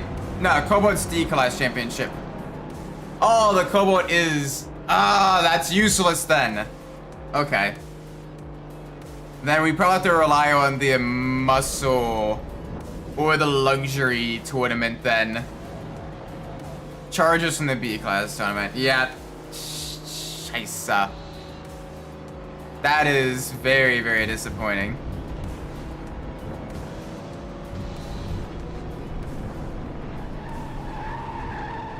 Like, bruh. The Magnum is from the D-class. Yep. The Magnum Dub Edition. Ironically, that one, even in our run through of the game, without buying any vehicles, I don't think that we'd really use the Magnum. I think the Magnum would just get... I think I'd get unlocked way too late. Yeah, the Magnum would get unlocked way too late compared to other vehicles, and it just wouldn't get used.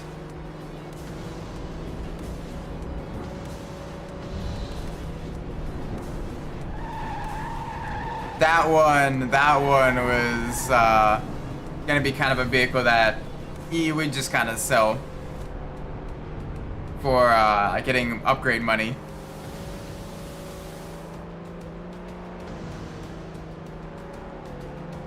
There we go. Victory!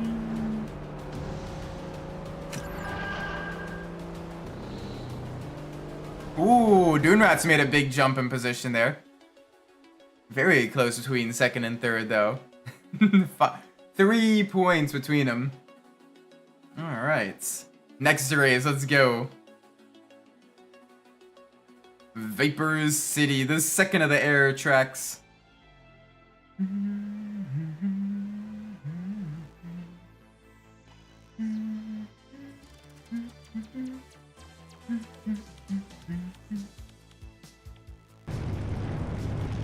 Alright, full send. And it's gonna be quick laps too. So let's do this.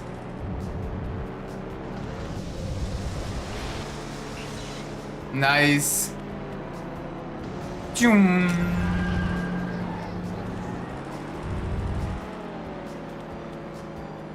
Give me a little bit more speed through the loop.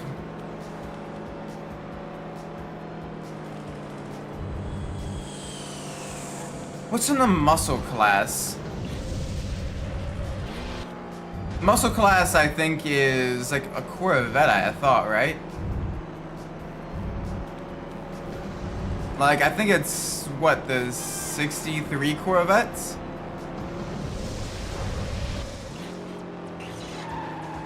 Maybe? Oh, the DeVille. Oh, so even that's not a really useful... Shoot! Alright, what's the luxury? What's the luxury one? That one's gotta have something useful.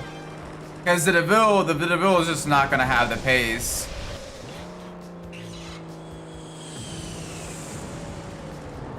The C-Class tournament arrives way too late. The G35. That's also D-Class. I think. That's either C or D-Class. I think maybe C? Given the fact that it's built on the same platform as the Nissan 350Z, which is also C-Class. So that one there may have to be the car we try to get. It's D... okay. So then we'd have to probably do the chopper one then. The chopper one arrives about midway through Tokyo Challenge, and that gives us a B-Class chopper, which at least is quick enough on the acceleration and is one of the better handling choppers as well, which may then allow us to do fairly well in Atlanta and get some vehicles. I don't know how well we'd be able to get the autocross tournament. The autocross tournament would be a pain. Sitting in front of the guy who 100% midnight club 3 or 4 times. Oh yeah, no, yeah. Like I said, it'd be a challenge to do it with the added challenge, but I think it's still feasible. I think it's still feasible. I just gotta be really smart in my vehicle choice, and where I wanna use each vehicle and everything that I unlock. There we go. Good landing. Good landing. Give me the boost. Alright, 50-second laps. And that's only the first lap that's 50 seconds. It gets even quicker later. Because we're doing all the shortcuts. And we're already going at a higher rate of speed. Alright, back again to the left, to the right. Good stuff, good stuff. Get the last of the rings. Rings of power. Boink. Good landing, good landing. Alright, one more lap. Oh, I missed that. 43-second lap time, very quick. No worries here.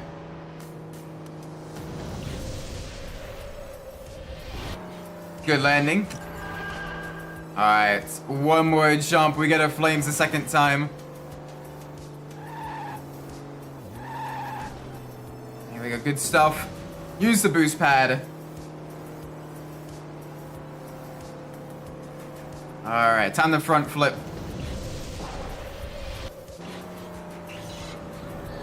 There we go.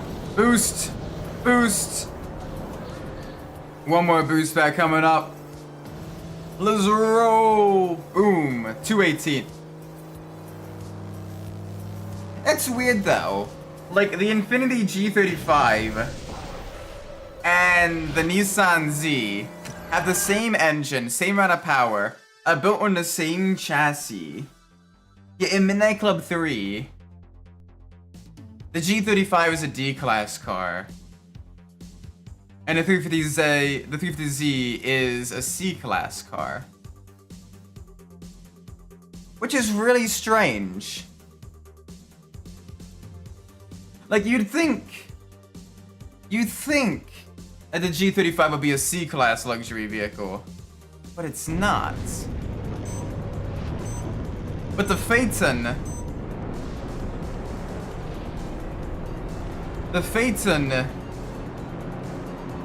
which is a bit slower IRL than the G35, is a C-class car. Something I like about the Mastermind is it doesn't make the used car dealership obsolete. Yeah, you probably are able to get like a better deal and everything. Cars are cheaper and all that stuff if you get them from the used dealership. Plus, also, the used car dealership has some great music. Thought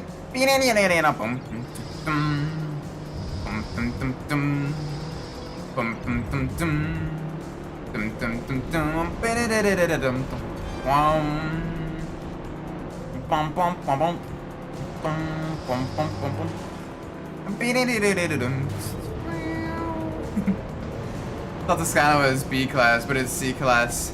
Yeah, granted, it's one of the fastest of the C class cars by a considerable margin. To the point where it can be competitive against some of the lower tier A class cars even.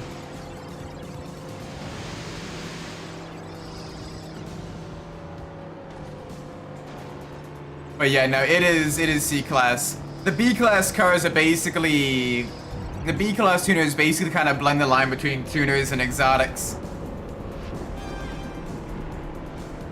Center cars in the dealership have the balanced prices, so you can get better deals if you find it used. Yep. Which, with the economy of GT5, yeah, no, is very, very useful, is very handy. There we go, give me them flames. Give me them flames!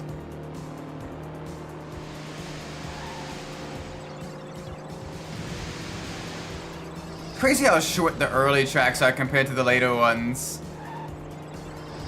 Like the early ones, the tracks are like very, very quick. Like you can beat the race in like well under 3 minutes. Laps are like, you know, super quick. And then like the later ones, like the track length almost doubles. Sometimes it does double and you're like, damn, okay. Okay. Didn't know you were built like that.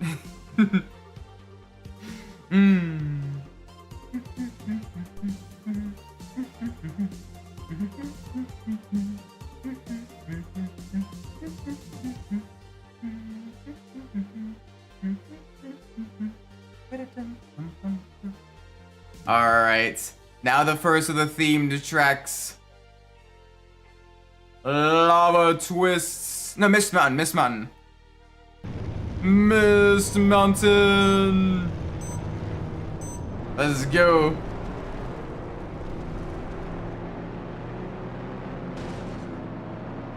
Oh, absolutely cool. Look at these. Full send. Let's go. I'm mixing. I personally don't like the level system, as it kind of makes the progression a lot more linear compared to other games, other Gran Turismo games, which I don't particularly like. Because like, if you do manage to get like a good car or whatever, you should be able to enter like the events and everything. Plus also the grind for like the last 10 levels from 30 to 40 is an absolute bear. Like from 1 to 30 isn't terrible.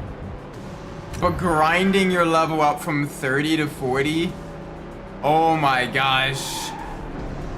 It takes forever. And it usually requires you doing a lot of like your endurance events and everything. Like repeatedly doing your endurance events too.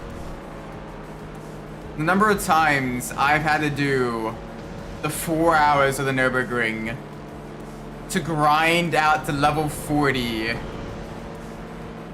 was way too much.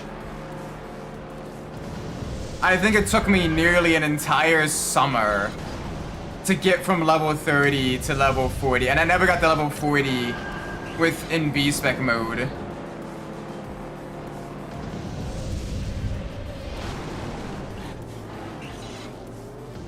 Adding olive oil, milk, a bit of salt, you can make a kettle corn latte with coffee.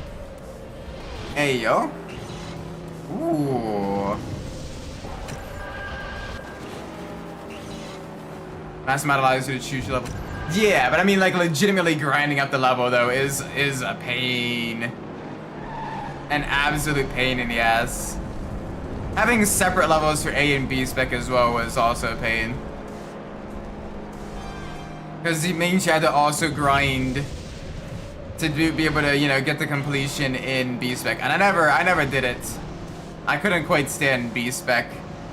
I think I gave up around like the extreme haul or the professional haul, one or the other in B spec mode.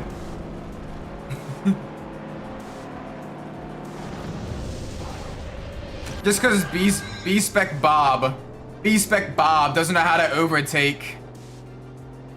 You're in a car with over 100 extra horsepower, and you're like, all right, overtake on the straight. B-spec Bob's like, nah, I want a bump draft. Like, you dingus, I know you got more time than I do. The least you could do is actually use that time to make the vehicle, you know, do what it needs to do. No? Okay, you're just gonna follow single file and not even attempt to overtake? Okay, thanks.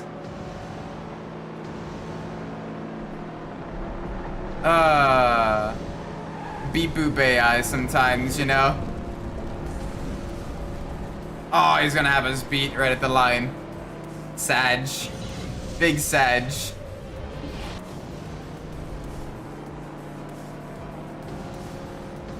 Ooh, alright, Road Beast did really well there. Road Beast 1-2, let's go! Yeah, boy! Lupo time, yes! I love the Lupo. Such a cute car. Just a cute little box on wheels. Very fun. It's there's some mods in a Assetto Corsa for the Lupo Cup car as well. And I've done a couple of races with that on like tight tentacle tracks. And oh my gosh, it's just such a fun car to drive. I love my small bean cars. Give me more. Inject that straight into my veins.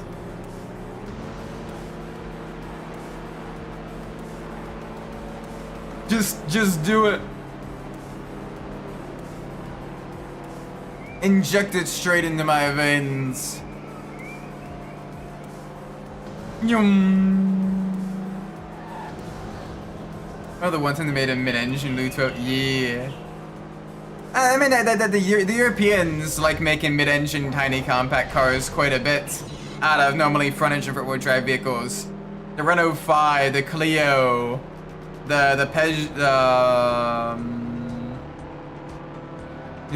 Peugeot 205. They even did it with the Mini and the Asim Insignia as well, sticking a massive V8 in the back of both of them.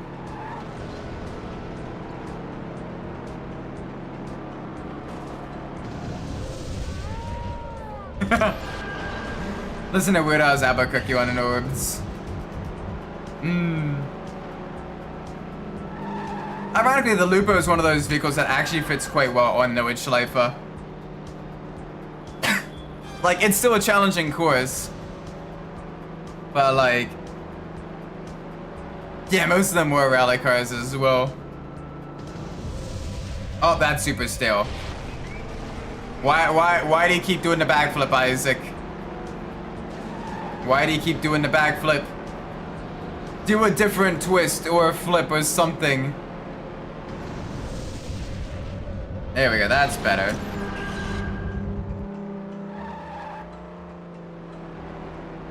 There we go, up into the lead. Twist! Oh, I think I actually like is the McGinnis trophy. Oh yes, that sounds nice. I don't know, I'm a big fan of the Clio. Especially the Phase 1 Clio with the smaller front headlights.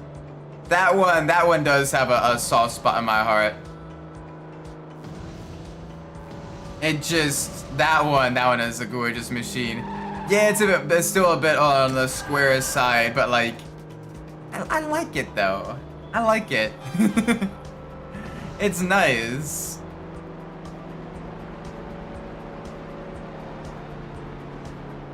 And I like the sound they make too. Like that V6 also sounds pretty throaty and aggressive. But yeah, the McGinnis trophy with the naturally aspirated V6 just, oh yeah. That just hits different. That just hits different.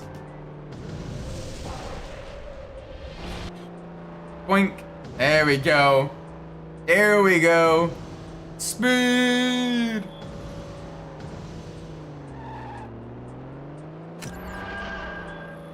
Yum.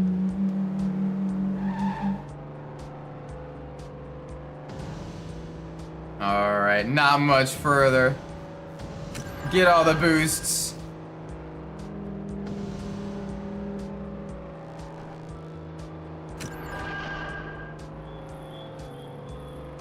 Yeah, I know, it was the border stroked out to 3.8 liters. And it had, you know, the racing silencer on it as well. Which just made it sound so good. It was a great sounding vehicle.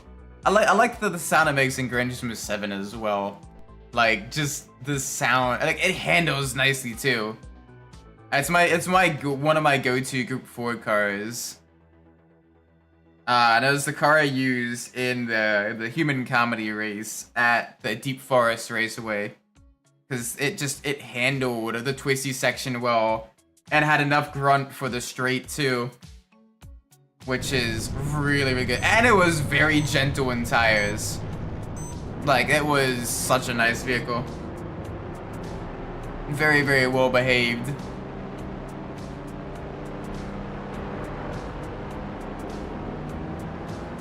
Oh, the speed.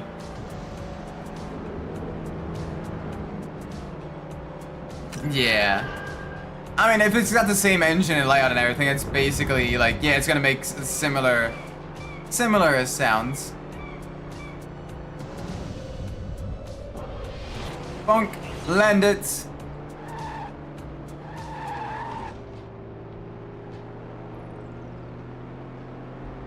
Alright. Come on, do the twisties. There we go, good landing. Good landing, Isaac. Thank you, Isaac. You're welcome, Isaac.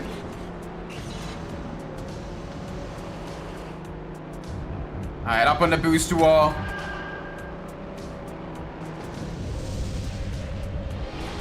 There we go, good landing. There we go, perfect landing.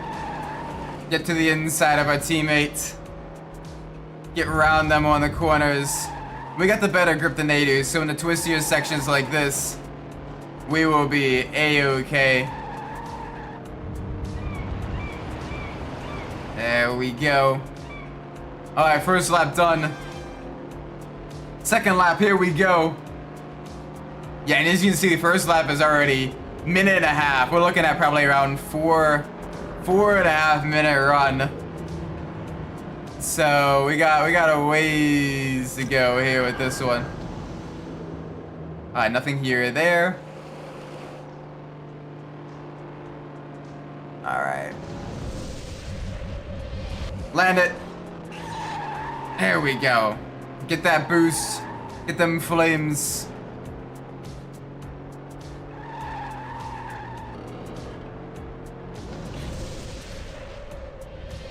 Boop.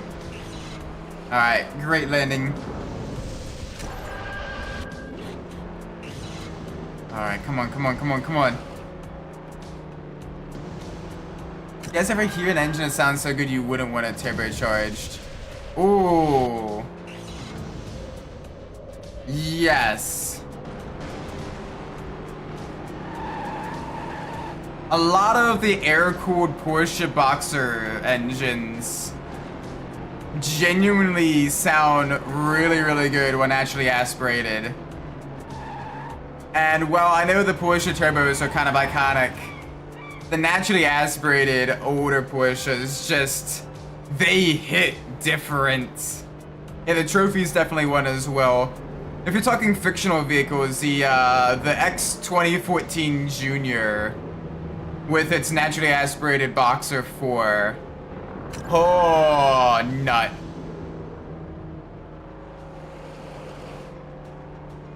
The Mezga turbo engine sounds sexy. Oh yeah, no doubt about it. It's just, I also love the naturally aspirated early Porsche engine. It's just, they hit different. They hit deep in something primal within your soul. What are some other ones?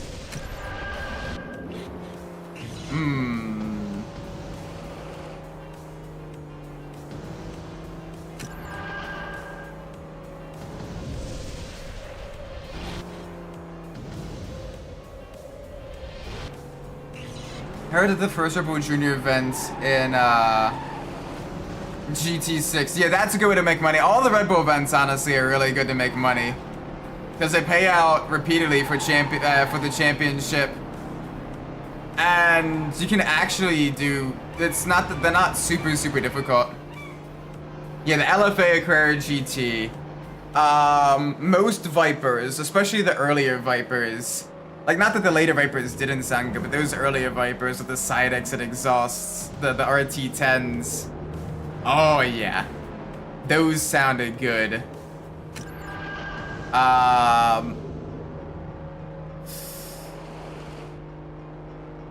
the Gambella Mirage, that was good too. What else? What else?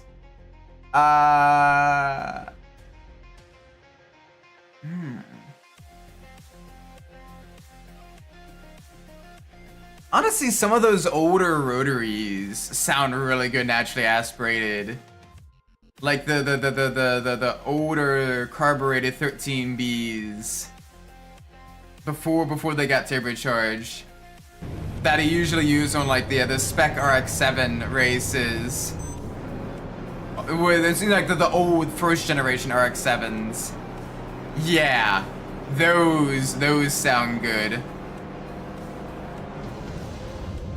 Yeah, the LT engines sound nice too.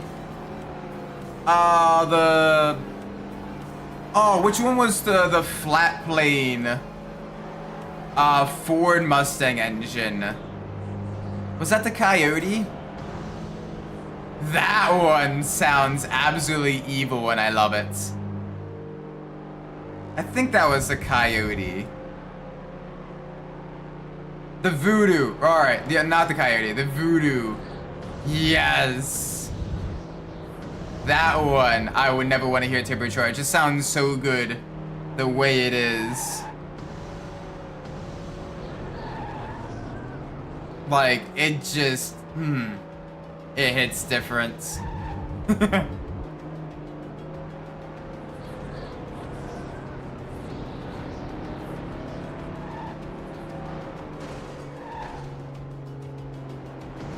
Alright, up into the lead. Come on, big push now. The Voodoo and the LT6 proved that the American make great sound in flat frame V8s. Bah. Yes. I mean, even Well, not the flat plane, but like even the cross plane. Some of the cross plane American engines were great. Because like you had a lot of the LS family of engines, which, yeah, they sound great.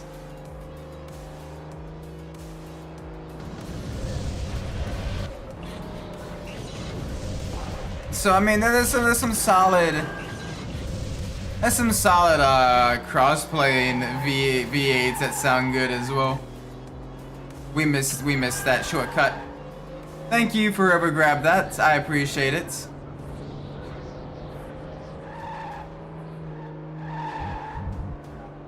There we go.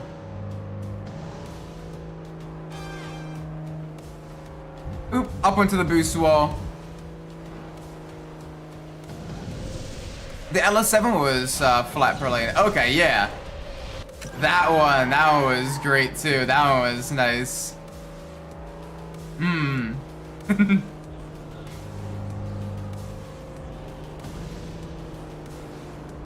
Like those sounded great. When they properly modded SBC. Yeah, true. But even like from the factory, like there were some solid American V8s that sound great naturally aspirated.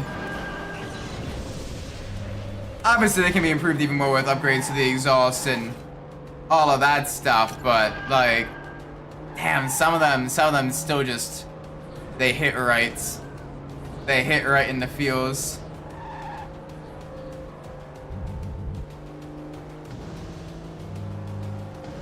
Yeah. Those engines. I don't remember them watching them. I never got a chance to watch them like live. But like listening to the like the older broadcasts and watching the older races on YouTube. Because I didn't really start like watching NASCAR live until I was like five or six. And but then it was like the early 2000s. So a little bit older. All right, Glacier's Edge. Let's do this. Yeah, absolutely crazy RPMs. Oh my gosh. For the 4th gen Cup cars were peak NASCAR. Like, they just, oh, it was so good. You had the high speeds, you had the iconic liveries, you had a lot of great tracks, you had a lot of great racing. Just really, really cool stuff.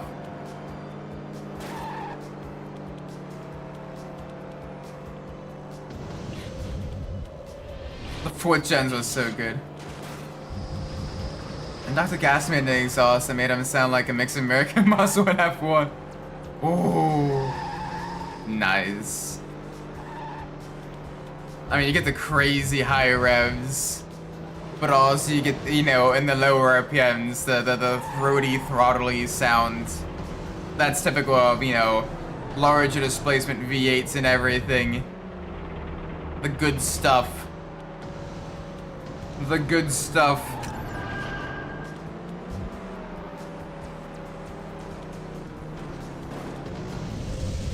Oh, that's stale. Okay. A little bit disappointing there. Because that means we're gonna miss the shortcut. We're gonna miss the shortcut. Come on, big push. Alright. Boop, boop.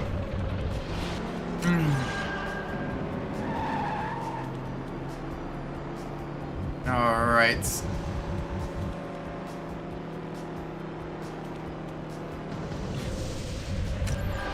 Land it. Best part is the Chevy NASCAR engine is considered a normal production engine. So guess who used it in a real race car? Ooh, who?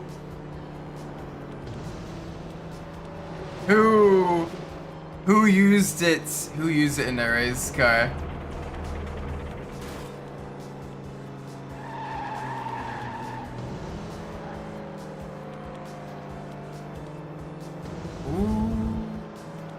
Wait, It wasn't the C5R, was it? No. C5R had a lower rev limit.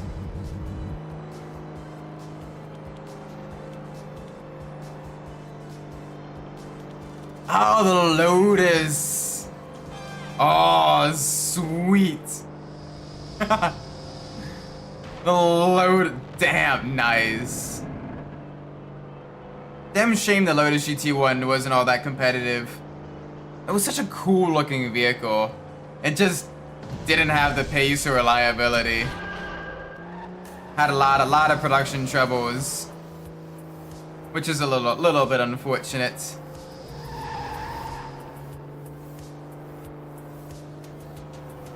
I had the best race finish with that engine.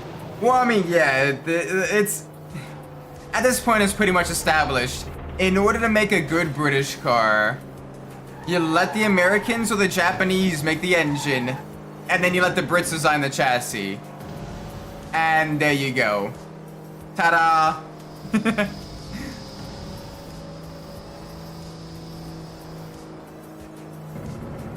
Like that's kind of how you make it work. Trying to make a Pokemon bike, but the Togedans can't afford it. Oh.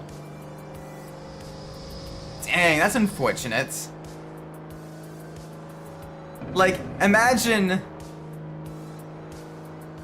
I did, one of the engine options was the LRT5 and the Corvette Zero. Ooh. Was competitive. Ah. Sag. Ripperoonie. Still, not terrible. Like the Elise, it has, you know, the Celica engine, a modified Celica engine. The Aerial Atom had the Honda K series or a Chevy Duratec engine. The Caterhams use a Ford Ecotec engine, or EcoBoost engine.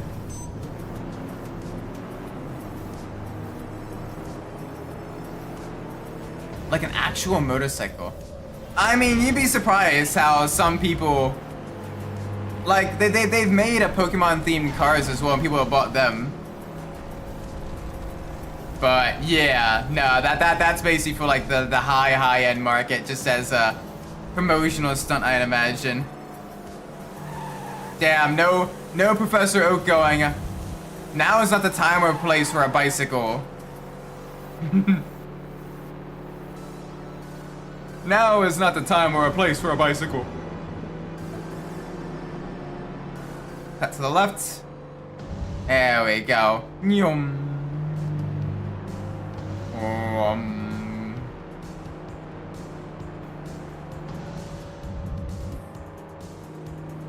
Alright, steady.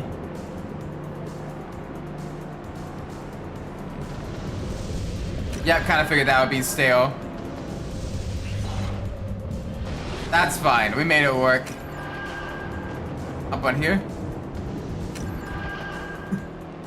Yeah, I mean, Lotus is kind of a shell of its former self after the 80s. Which is a damn shame because, like, you had some really cool ideas and it just never really worked out in terms, at least in racing. His sports cars are still really good. Like, the last of the Esprits were great. And the Elise and the Evora were great. But damn, actual racing cars, their F1 team, their GT cars were pretty terrible. Esprit GT1 before it was challenging McLaren F1s at Harama. Yeah. They were like, okay, well, it's just a high performance car. No one's gonna make a production special. Oh, what is that McLaren doing? Is that in the same class as us? Well, we're cooked, chat. Chat, we are very irredeemably cooked. Chat. We're having issues. Houston, we have a problem. It's a shame that Lotus aren't in Gran Turismo anymore. They used to be a staple, right from like Gran Turismo 2. And it's kind of sad to see them no longer there. Being able to drive like, you know, your Elises, Esprits, your Elans, Evoras, Europas, all that stuff would be so cool.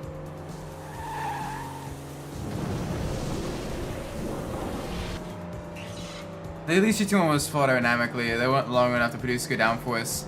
And they had some crazy amount of drag as well. Yeah. It was still fun to drive in Gran Turismo 2 though.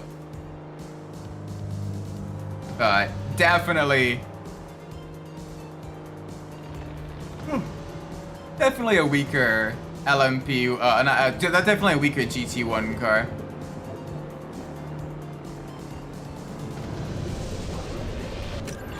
There we go. Boom. Give me them flames.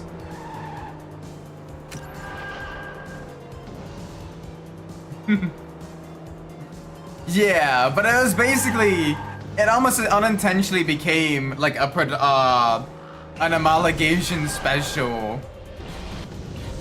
Like they were like, alright, made this really, really cool performance car. Oh shoot. We just so happen to also have met the homologation requirements for all of these GT series going on around in the world. And our car will blow a lot of these other cars out of the water.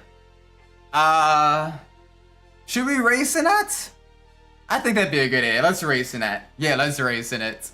And it basically led to other companies making their homologation specials just to compete with the F1. Yeah. Wrong chef. They did not have the iron chef, they had the plastic chef. They had the microwave chef.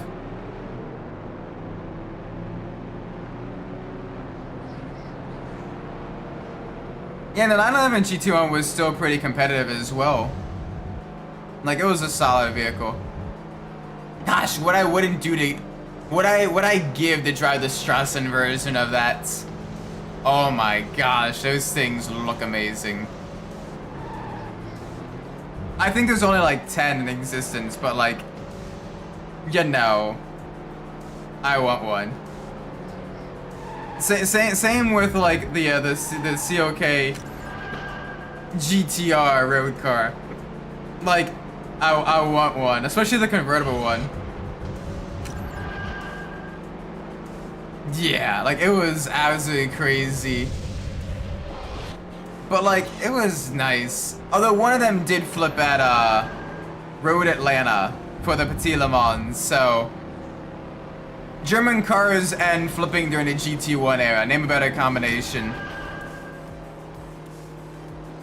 Because the Porsche did it in the States. And the Mercedes did it in France. Like, jeez. Germans got a little too silly with that.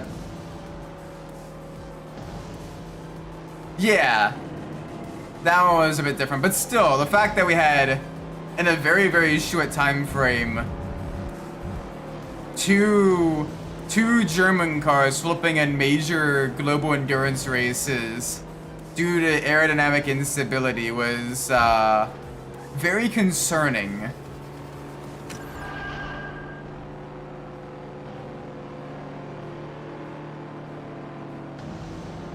Yeah, the later one was a lot more closer related to like being a prototype and a full one. Ah, bollocks. A full on, you know, like racing, like race bred car and everything.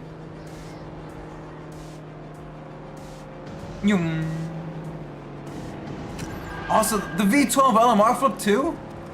No way. German cars, what were you doing back then? You're not gymnasts, you're racing cars. Holy cow. So the big sports car players at the time all had top level endurance racers that flipped.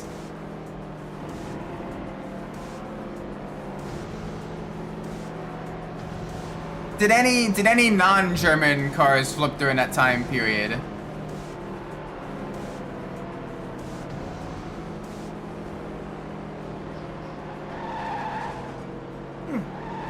Like, it seems like they were the ones that had the most, like, instability, though.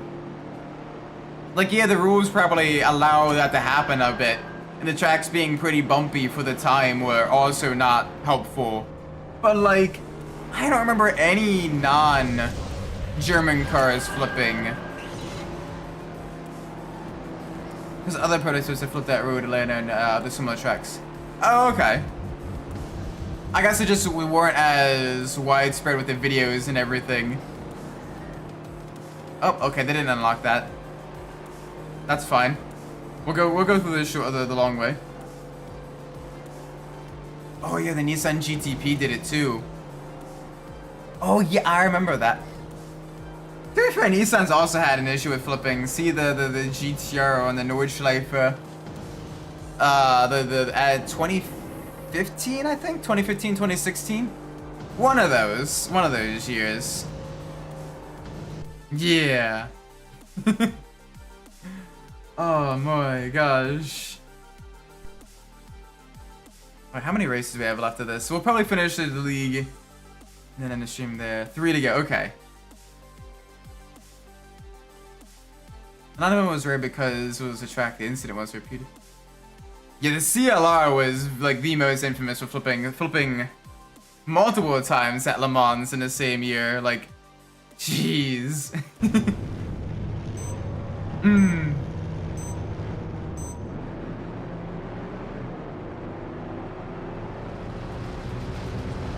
Yeah, the design.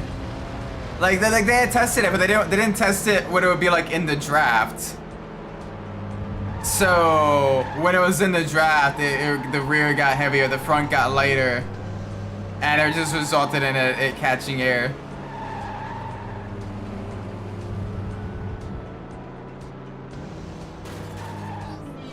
Like it was pretty rough.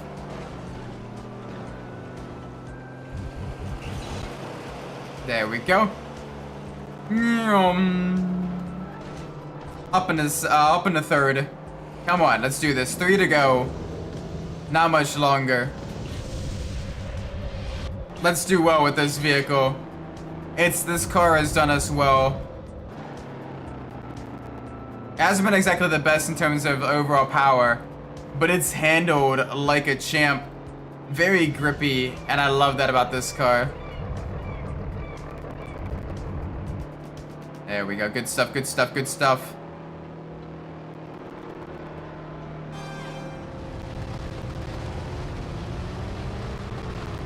Alright, come on.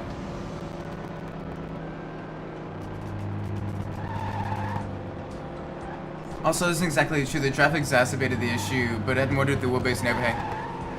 Fair, but like, it was one of those things where like it was a semi-acceptable risk outside of the draft, but in the draft it nearly guaranteed it. Like it turned a potential likelihood into a near guarantee, and that has just made it very unsafe.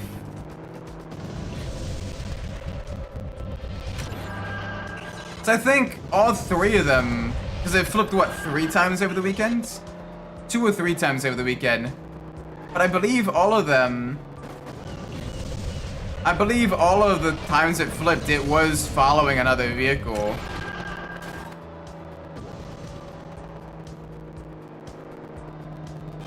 Yeah.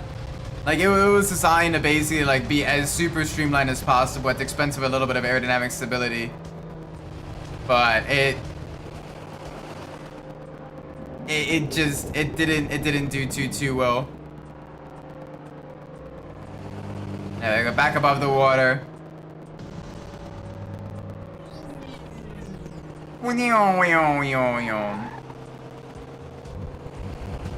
There we go, get all the rings. All of the rings.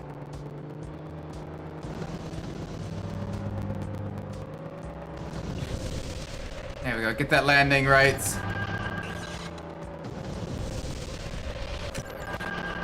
There we go, good stuff. Keep it going, keep it going. Alright, keep it tight.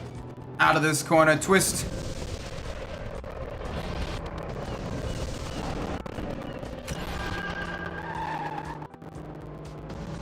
Yeah.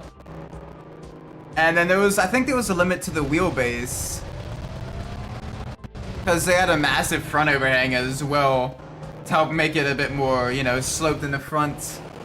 A much more progressive slope as opposed to a more extreme, you know, a slighter slope as opposed to a more kind of extreme front ends.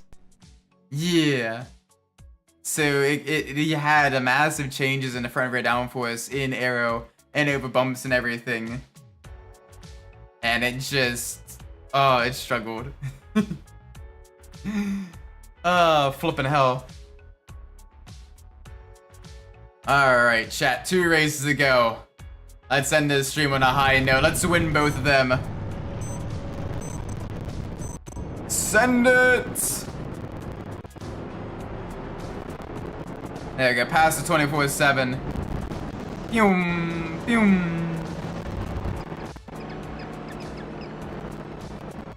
Yeah, because it helps reduce the air pressure build up underneath the vehicle, which prevents the flips.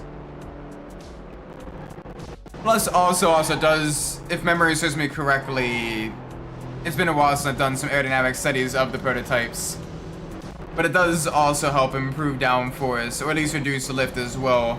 So it does provide better grip, which in most tracks gives you better lap times, even if you do get a little bit more drag.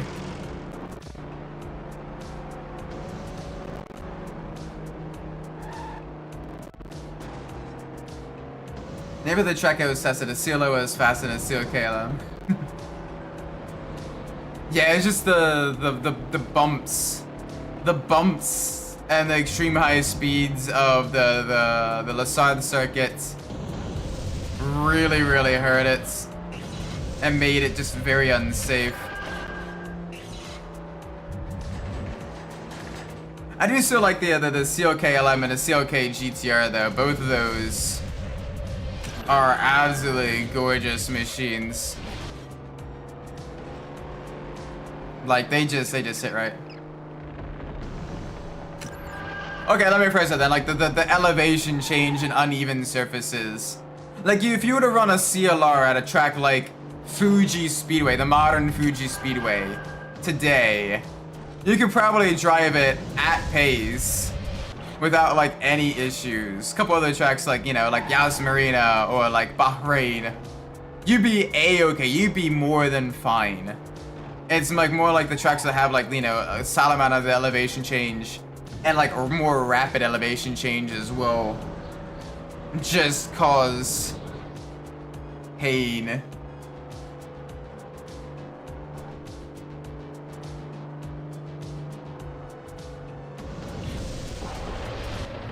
There we go, land it.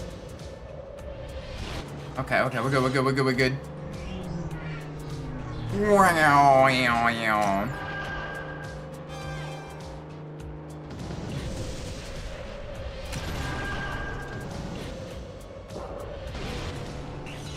Let's do the demos of the CLR at Hockenheim.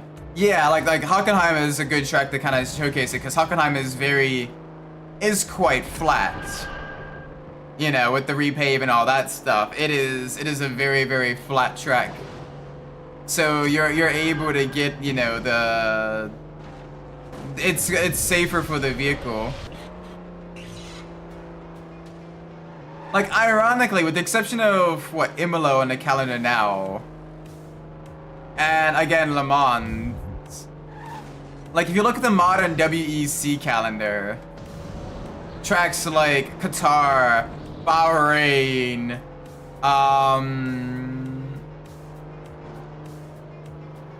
okay, Spa would be an issue. Spa would also be an issue for it. So yeah, even on a modern WEC calendar, it would struggle.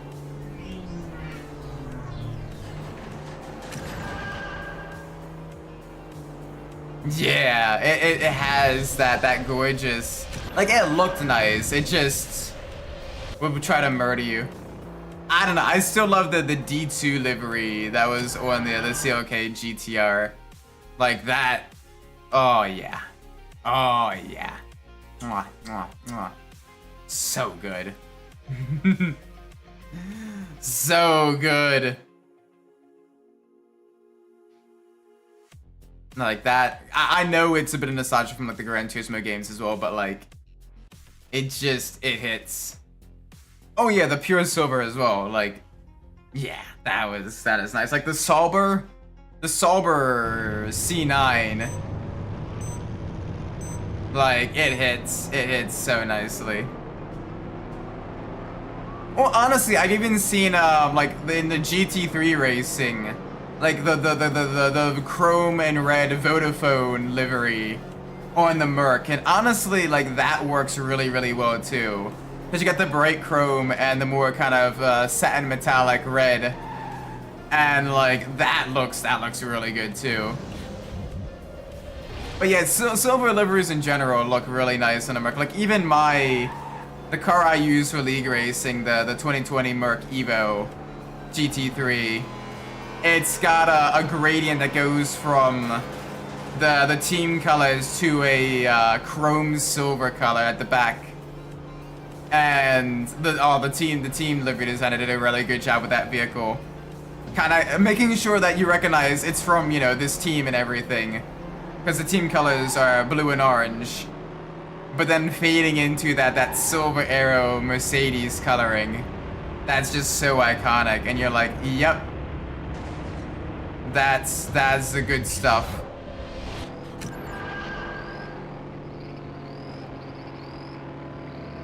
Yeah, if Merc joins LMDH, they need, or even if they're not like going pure silver, at least have silver as like the base color of the livery. So I will say, like, the Petronas liveries of like the Merc F1 cars also looks pretty good. So like if they had a Petronas sponsorship for like their WEC team as well, like, yeah, that would hit pretty hard too.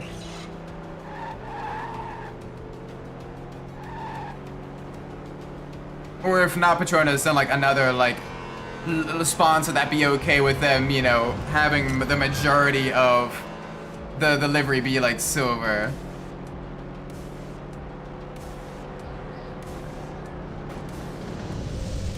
Like I'm not the biggest fan of like the black and blue Mercedes as much. I kind of miss like the silver arrows style of the Mercedes F1 cars. Like I get why they did it for, you know, the support and everything, and also because black paint is lighter than silver paint, because you have a higher density of pigment, so you need less coats of paint. Why did I skip that jump?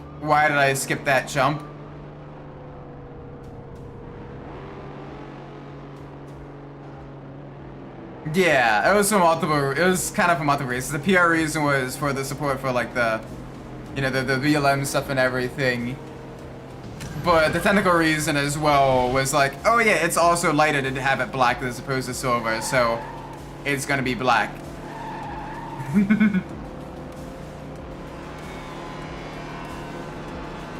Yoink! Alright, up here.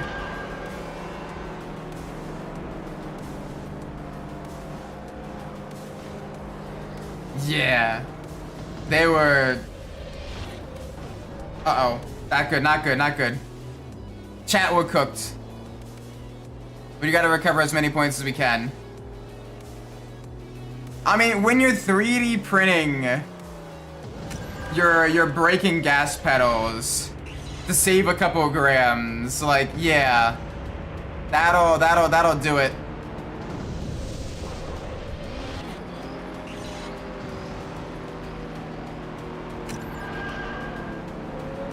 Come on!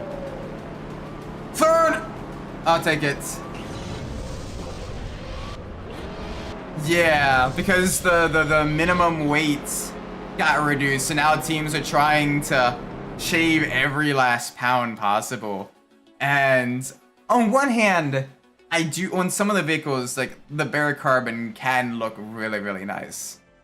Like the Ferrari, they did a really good job with that livery.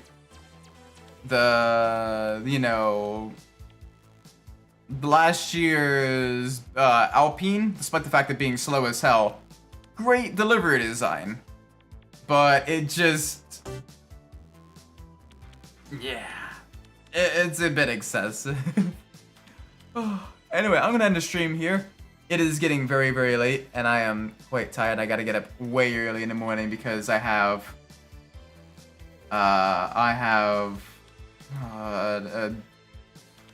I got a doctor's appointment tomorrow, and I have to make sure I do work as well.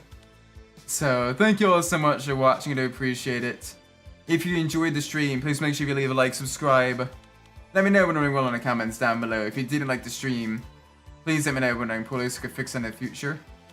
With that being said, I've been Isaac Umbras, and wherever you're in the world, whatever it is for you, may it be a great time, and I'll see you all in the next stream.